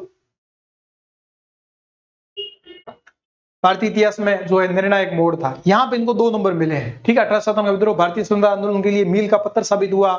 सावरकर ने इसे प्रथम, ये नाम बता दो, ठीक है। 1857 क्रांति में कुछ फैक्ट याद करें। स्वतंत्रता की भावना को बढ़ावा दिया, फलस्वरूप स्वतंत्रता आंदोलन ने जोर पकड़ा। विभिन्न सामाजिक धार्मिक संस्थाओं का गठन हुआ, सामाजिक धार्मिक जागरण हुए। ब्रिटिश सरकार नीति में भी परिवर्तन, फलस्वरूप शासन की उग्रता बढ़ी। इस प्रकार ये भारतीय इतिहास का निर्णायक मोड़ था, ठीक है। थोड़ा क्वेश्चन में गड़बड़ हुई है, पर यहाँ पे आप देख सकते हैं 1857 विद्रोह भारतीय इतिहास में एक महत्वपूर्ण मोड़ है। इन्हें प्रथम स्वतंत्रता संग्राम, वीर सावरकर बता दो। ब्रिटिश शासन के खिलाफ पहला बड़े पैमाने पर प्रतिरोध था, असफल होते हुए भी भारतीय इतिहास महत्वपूर्ण। सही बात है भाई, असफल तो हुआ, पर इसको बहुत ज्यादा जो है आने वाले जो आंदोलन थे उनसे प्रेरणा मिली, मोटिवेशन मिला, ठीक है। और एक बोल सकते हो आपकी नींव की तरह काम किया इसने, ठीक है। वही तो बोला, कारण क्या थे? मुगल और कंपनी शासन का अंत हो गया, सबको पता है, ठीक है। अंग्रेजों ने मुगल साम्राज्य को भंग कर दिया, बहादुर शाह जफर को बर्मा में निर्वाचित कर दिया, ब्रिटिश ईस्ट इंडिया कंपनी का शासन समाप्त हो गया। तो यानी कुछ न कुछ जो है सिंगारी यहाँ से जली थी। ब्रिटिश नीतियों में चैलेंज, पॉलिसी में जो है चैलेंज जो है चेंज आ गए। फूट डालो राज करो की नीति की जगह जो है अंग्रेजों ने एकजुट विद्रोह को रोकने के लिए सांप्रदायिक विभाजन का फायदा उठाया, ठीक है। सेना पुनर्गठन करी, राष्ट्रवाद का उदय हुआ, नेशनलिज्म, जैसे बाल गंगाधर तिलक, बिपिन चंद्र पाल, महात्मा गांधी जैसे भविष्य के नेताओं को प्रेरित किया। मोटिवेशन मिला कि हम भी लड़ सकते हैं। स्वशासन की लड़ाई के लिए भारतीय राष्ट्रीय कांग्रेस का गठन हुआ। विस्तारवादी नीतियों का अंत हुआ। अंग्रेजों ने रियासत हितैषी नीति अपनाते हुए आक्रामक क्षेत्रीय कब्जे को रोक दिया। तो राष्ट्रवादी संघर्ष के लिए एक उत्प्रेरक था, कैटेलाइज था, ठीक है। और जिसने जो है अनंततः 1947 में स्वतंत्रता मिली। हालांकि ये सैन्य रूप में विफल रहा, लेकिन इसने देशभक्ति की भावनाओं को प्रज्वलित किया, लोगों को मोटिवेशन दिया, भविष्य के स्वतंत्रता आंदोलन को आधार बनाया और उनको आकार मिला, ठीक है। इस तरीके से तो ये जो है आप यहां से लिख सकते हैं। अब एक क्वेश्चन था, महात्मा गांधी के आगमन ने भारतीय राष्ट्रीय आंदोलन को किस प्रकार एक जन आंदोलन बना दिया, ठीक है। महात्मा गांधी का आगमन जैसे ही हुआ, ऐसा क्या किया इन्होंने कि जन आंदोलन बना दिया? वही जो हमने शुरुआत में फैक्ट यूज किए थे, ठीक है। तो आप अब जैसे देखो, इन्होंने जो यूज किया वो आप बहुत जगह जो है इंट्रो में लिख सकते हैं गांधी जी के बारे में, कि महात्मा गांधी भारतीय राजनीति में 1917 से सम्मिलित हुए, अंत 1917 से 1947 तक के काल को गांधी युग, तो गांधी युग की संज्ञा। भारतीय राष्ट्रीय आंदोलन में गांधी जी का आगमन एक क्रांतिकारी घटना थी, जिससे आंदोलन की जो है दशा और दिशा, ये देखो यूज किया, दशा और दिशा। डायरेक्शन मोड़ दी, हालत क्या थी, परिस्थिति क्या थी, वो मोड़ दी। योगदान क्या रहा, गांधी जी ने भारत में सत्य अहिंसा सत्याग्रह के दम पर अहिंसात्मक तरीके से विरोध करने का एक नया मंत्र दिया, जिससे आंदोलन को जन आंदोलन बन गया। उदाहरण यूज कर सकते हैं, विभिन्न रचनात्मक कार्य यूज किए इन्होंने, स्वदेशीकरण किया, हड़ताल, धरना, प्रदर्शन, रैलियां, शराब की दुकानों पर समाज के विभिन्न वर्गों का शामिल किया, हिंदू मुस्लिम एकता को बढ़ावा दिया, आंदोलन में महिलाओं की भागीदारी बढ़ाने हेतु अपनी पत्नी कस्तूरबा को आंदोलन में शामिल किया। यानी सिलेबस के पॉइंट याद करते जाइए कि गांधी जी के आसपास कौन थे, जिन्ना थे, उनको याद लेके आ जाओ, हिंदू मुस्लिम एकता, ठीक है, ऐसे अस्पृश्यता को लेके आ जाओ, भीमराव अम्बेडकर, विभिन्न आंदोलन को, रोलेट सत्याग्रह 1919, खिलाफत आंदोलन 1919, असहयोग आंदोलन 1920, सविनय की आंदोलन 1930, व्यक्तिगत सत्याग्रह 1900, जो आ रहा है वो लिख रहे हैं बस। बहुत अच्छे मार्क्स मिले हैं यहाँ से, इनको मार्क्स मिले हैं 6 मार्क्स मिले हैं इनको, 6 से 7 नंबर इसमें, ठीक है, बहुत बड़ी बात है। अगला देखो, भारतीय जागरण में स्वामी विवेकानंद का विशिष्ट योगदान था, सही बात है, ठीक है। यहां पर इनको जो मार्क्स मिले हैं 2 और 4, ठीक है, तो ये आप यूज कर सकते हैं, ठीक है। और इसको और अच्छे लिखने के बारे में बात करूं तो महात्मा गांधी ने भारतीय राष्ट्रीय आंदोलन को एक जन आधारित, या आप अल्बर्ट आइंस्टीन का जो है कोट दे सकते हैं, ठीक है, अहिंसक संघर्ष बनाकर जाति वर्ग लिंग के आधार पर लोगों को शामिल करके पुनर्जीवित किया। दृष्टिकोण में सत्याग्रह, अहिंसक प्रतिरोध, रचनात्मक कार्यक्रम शामिल थे। अहिंसक जन आंदोलन का परिचय, संपारण, पहला जन आधारित संघर्ष इनका, बिहार में नील की खेती, खेड़ा सत्याग्रह बता दिया, अहमदाबाद मील बता दिया, राष्ट्रीय आंदोलन के माध्यम से जन लामबंदी बता दी, असहयोग, सविनय अवज्ञा, दांडी मार्च, भारत छोड़ो, यही तो करना और क्या करना। गांधी के अहिंसक जन आधारित दृष्टिकोण ने ये सुनिश्चित इंश्योर किया कि भारतीय स्वतंत्रता संग्राम समावेशी, नैतिक, संचालित है, निरंतर है, जिसके परिणाम स्वरूप 1947 में भारत को आजादी मिली, ठीक है। मेन उद्देश्य तो हमारा यही था, ठीक है। तो ये विवेकानंद वाला एक बार देख लेते हैं लास्ट, यानी देखो स्वामी विवेकानंद से आ गया है, राजा राममोहन राय से भी क्वेश्चन आ गया है, वो वर्ल्ड हिस्ट्री में चला गया, वैसे वो वर्ल्ड हिस्ट्री का नहीं था, ठीक है, पुनर्जागरण वाला। एक आप देखोगे थियोसॉफिकल से आ गया है, आप क्वेश्चन को ध्यान से समझे, यानी क्वेश्चन इस बार भी आएगा, ठीक है, इस तरीके से। तो स्वामी विवेकानंद भारतीय सामाजिक धार्मिक आंदोलन जो 19वीं 20वीं शताब्दी में हुआ, वे प्रमुख चमकते सितारे थे। स्वामी जी ने राष्ट्रीय भावना का प्रचार किया, नेशनलिज्म, पॉइंट यूज करें। अब विवेकानंद के बारे में जब भी बात आएगी तो क्या क्या पॉइंट होंगे इनके, ठीक है, शिकागो वाला धर्म सम्मेलन, एक तरीके से जो है युवाओं के प्रणेता, ठीक है, यही तो यूज करेंगे, और क्या यूज करेंगे। इनकी फिलोसॉफी, एजुकेशन को लेकर इनके विचार, यही तो है। तो राष्ट्रीय भावना का प्रचार, युवा वर्ग को सशक्त करना, एम्पावर करना, स्वतंत्रता आंदोलन को गति मिले, भारत की धार्मिक सांस्कृतिक गौरव को बढ़ावा कैसे दिया इन्होंने, एग्जाम्पल बता दो। शिकागो जो अमेरिका में सनातन धर्म की व्याख्या कर विश्व को संकित कर दिया, ये सोचने को मजबूर कर दिया कि इतने सांस्कृतिक समृद्ध देश पर ईसाइयों का शासन कहाँ उचित है। स्वदेशी शिक्षा का प्रचार किया, सामाजिक सशक्तिकरण दिशा उनके प्रयास महत्वपूर्ण थे। गरीबी, निरक्षरता को दूर करने के तो धार्मिक पाखंडों, अंधविश्वासों को दूर किया, धर्म की एक व्याख्या दी। सामाजिक कार्य हेतु 1897 में वेलूर में रामकृष्ण मिशन की स्थापना की, तो धार्मिक शैक्षिक। अब आप देखो ये टॉपर है, इनकी रैंक 21 है, हम नहीं लिख सकते क्या, यही तो बात है ना। बस चीजों को बैलेंस करते हुए, क्वालिटी रिवीजन करते हुए, किस पेपर को इंपॉर्टेंस देनी है, ये सब चीजें ध्यान में रखनी है, ठीक है। इनकी जर्नी तो बहुत अलग है, ये तो 35 साल में जो है जाके एसडीएम बने, पहले ये टीचर थे, ठीक है। तो अलग अलग तरीके से इन्होंने भी जो है अपना संघर्ष जारी रखा। तो एक आराम से इस तरीके की चीजें आपको मिल रही है यहाँ पर, इन चीजों को यूज करते हुए आप बहुत अच्छा आंसर लिख सकते हैं। विश्व गुरु की उपाधि, सार्थकता सिद्ध की, स्पष्ट है कि स्वामी जी के योगदान भारतीय जागरण में अविस्मरणीय है, ठीक है। ऐसे करके आप आंसर को यूज कर सकते हैं। और भी आपके लिए वीडियो आएंगे, ठीक है, अच्छे से वीडियो आएंगे। ये क्लास कैसी लगी आप जरूर बताएं, और अगर आपको लगता है कि भाई हमें एसडीएम बैच जो है इससे जुड़ना है, ठीक है, तो आप हमसे जुड़ सकते हैं, या टेस्ट सीरीज के लिए आपको जुड़ना है तो आप जुड़ सकते हैं। एकेडमी ने पिछले, क्योंकि हरियाणा में बहुत कम वैकेंसी आती है, हर बार 100, या जैसे आप देखो 2024 में आप देखोगे तो 113 में से 51 सिलेक्शन है, ठीक है। कम से कम 250 लोगों ने यहाँ पे इंटरव्यू दिया था, ठीक है, प्रॉपर। तो एक बहुत बड़ा मौका है आपके पास, जो भी लोग जुड़ना चाहते हैं बैच से जुड़ सकते हैं। बहुत कम कॉस्ट है, मात्र इंस्टॉलमेंट में भी आपको ये मिल रही है, 9,999 कॉस्ट है। अगर आपको लगता है कि हमें ऑफलाइन पढ़ना है, ऑफलाइन हमें ऐसा एक माहौल मिलना चाहिए, तो आप आ सकते हैं, ग्रुप डिस्कशन होगा, सब कुछ होगा, ठीक है। तो ये इस तरीके से नहीं, 3 इंस्टॉलमेंट में, मतलब महीने में कितना होगा, 3,000 रुपए, ठीक है। तो 3,000 रुपए के हिसाब से आपको लगता है कि भाई मुझे, और मैं इसकी रणनीति अगर बताऊंगा और आप देखेंगे भी तो भी थोड़ा सा आपको लगेगा कि हाँ, मैसेज बता देता हूँ आपको कि भाई शुरुआत में हम जो है, हम 50 दिन के अंदर जितना भी मेंस का कोर्स है, यानी प्रीलिम्स में जो नहीं था वो, ठीक है, वो हम करवा देंगे, और विद डेली 30 मिनट टेस्ट और एक मेजर टेस्ट वीकली, ठीक है। 30 मिनट में भी अपने दिमाग लगाए कि भाई हम शुरुआत में 2 मार्कर कराएंगे। स्टूडेंट क्या करता है कि 2, 5, 10 होते हैं, नंबर लाने की कोशिश करता है। और आपने देखा होगा इस बार प्री में जिन लोगों के 120, 130 क्वेश्चन आते थे, उनका प्री नहीं हुआ, ठीक है, क्योंकि सारे इतने टेस्ट देने से भी कुछ नहीं होता। ट्रेंड क्या है, बात वो है, थोड़ा सा यूनिक करना पड़ेगा, ठीक है। जैसे 2 मार्कर की वैल्यू समझोगे आप, फिर हम एक दिन 5 मार्कर लिखाएंगे, फिर एक दिन 10 मार्कर, ऐसे ही, ठीक है। तो जैसे मान लो 2 मार्कर, तो 15 क्वेश्चन आपको हम देंगे, और उसमें भी शाम को जो है आपके लिए लाइव डेली टेस्ट होगा। अगर आपको लगता है कि मुझे कॉपी चेक करवानी है तो पेड रखेंगे, ठीक है, बाकी आप वहां से भी दे सकते हैं, आपको शेड्यूल मिल जाएगा, ठीक है, टेस्ट सीरीज का, आप अपने हिसाब से भी लिख सकते हैं, यानी लाइव आंसर राइटिंग होगी, ठीक है। जैसे मैं आपके लिए क्वेश्चन रखूंगा, आपको लिखना है बैठ के वहां पे, जहां भी आप बैठे हो, लाइब्रेरी या जहां भी, ठीक है। फिर उसके बाद में आपको 30 मिनट के बाद 30 मिनट का आपके लिए डिस्कशन कराऊंगा कि ये चीजें आप यूज कर सकते थे, या इस आंसर को ऐसे बेटर बना सकते थे। जैसे आज मैंने आपको बताया ना, ऐसे ही आप मेरे साथ भी जुड़ गए ना, तो भी आप आंसर लिखना सीख जाओगे। बहुत बढ़िया तरीके से आप आंसर को हाउ टू राइट आंसर जो है, मार्क्स को कैसे बढ़ाना है, ये सारी चीजें आप सीख सकते हैं, ठीक है। तो ये बहुत चीजें जो है आपके लिए जरूरी है, ठीक है। तो लाइव डिटेल जो है आपको यहाँ पे मिल जाएगी। नहीं, कहने का मतलब है कि 50 दिन, यानी इसका मतलब आप 2 महीने का भी इंस्टॉलमेंट ले लेते हो तो भी आपकी ये सब्जेक्ट जो है बहुत अच्छे से कवर हो जाएगी। और आजकल सोशियोलॉजी, मैनेजमेंट, ऑडिट, अकाउंट, एक मेरी क्लास जो है बुक लिस्ट की भी आई है, वो आप जरूर देखना, उससे आपकी जो है काफी जो है चीजें आपके लिए क्लियर होगी, ठीक है। तो वो भी आप यूज कर सकते हैं।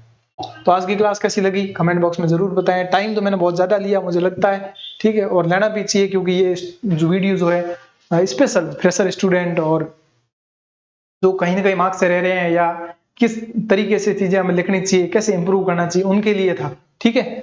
तो और बाकी एकेडमी के बारे में बात करें, एकेडमी पे जो है अलग से हमारा ये तो मेन यूट्यूब चैनल जो है अलग है, ठीक है, जिसमें 50,000 जो है आप देखोगे यहाँ पे 55,000 के आसपास सब्सक्राइबर है हमारे, ठीक है। और टोटल 100 टेस्ट हम इसमें लेने जा रहे हैं, ठीक है। और हमारा यही है 700 प्लस मार्क्स कवरेज की गारंटी, SCS के बाद आ रहे हैं इसमें रैंक 1। कौन तैयार है SDM बैच के लिए, जरूर यहाँ पे एकेडमी पे कांटेक्ट भी कर सकते हैं। मिलते हैं, अपना ध्यान रखें, जय हिंद, जय भारत।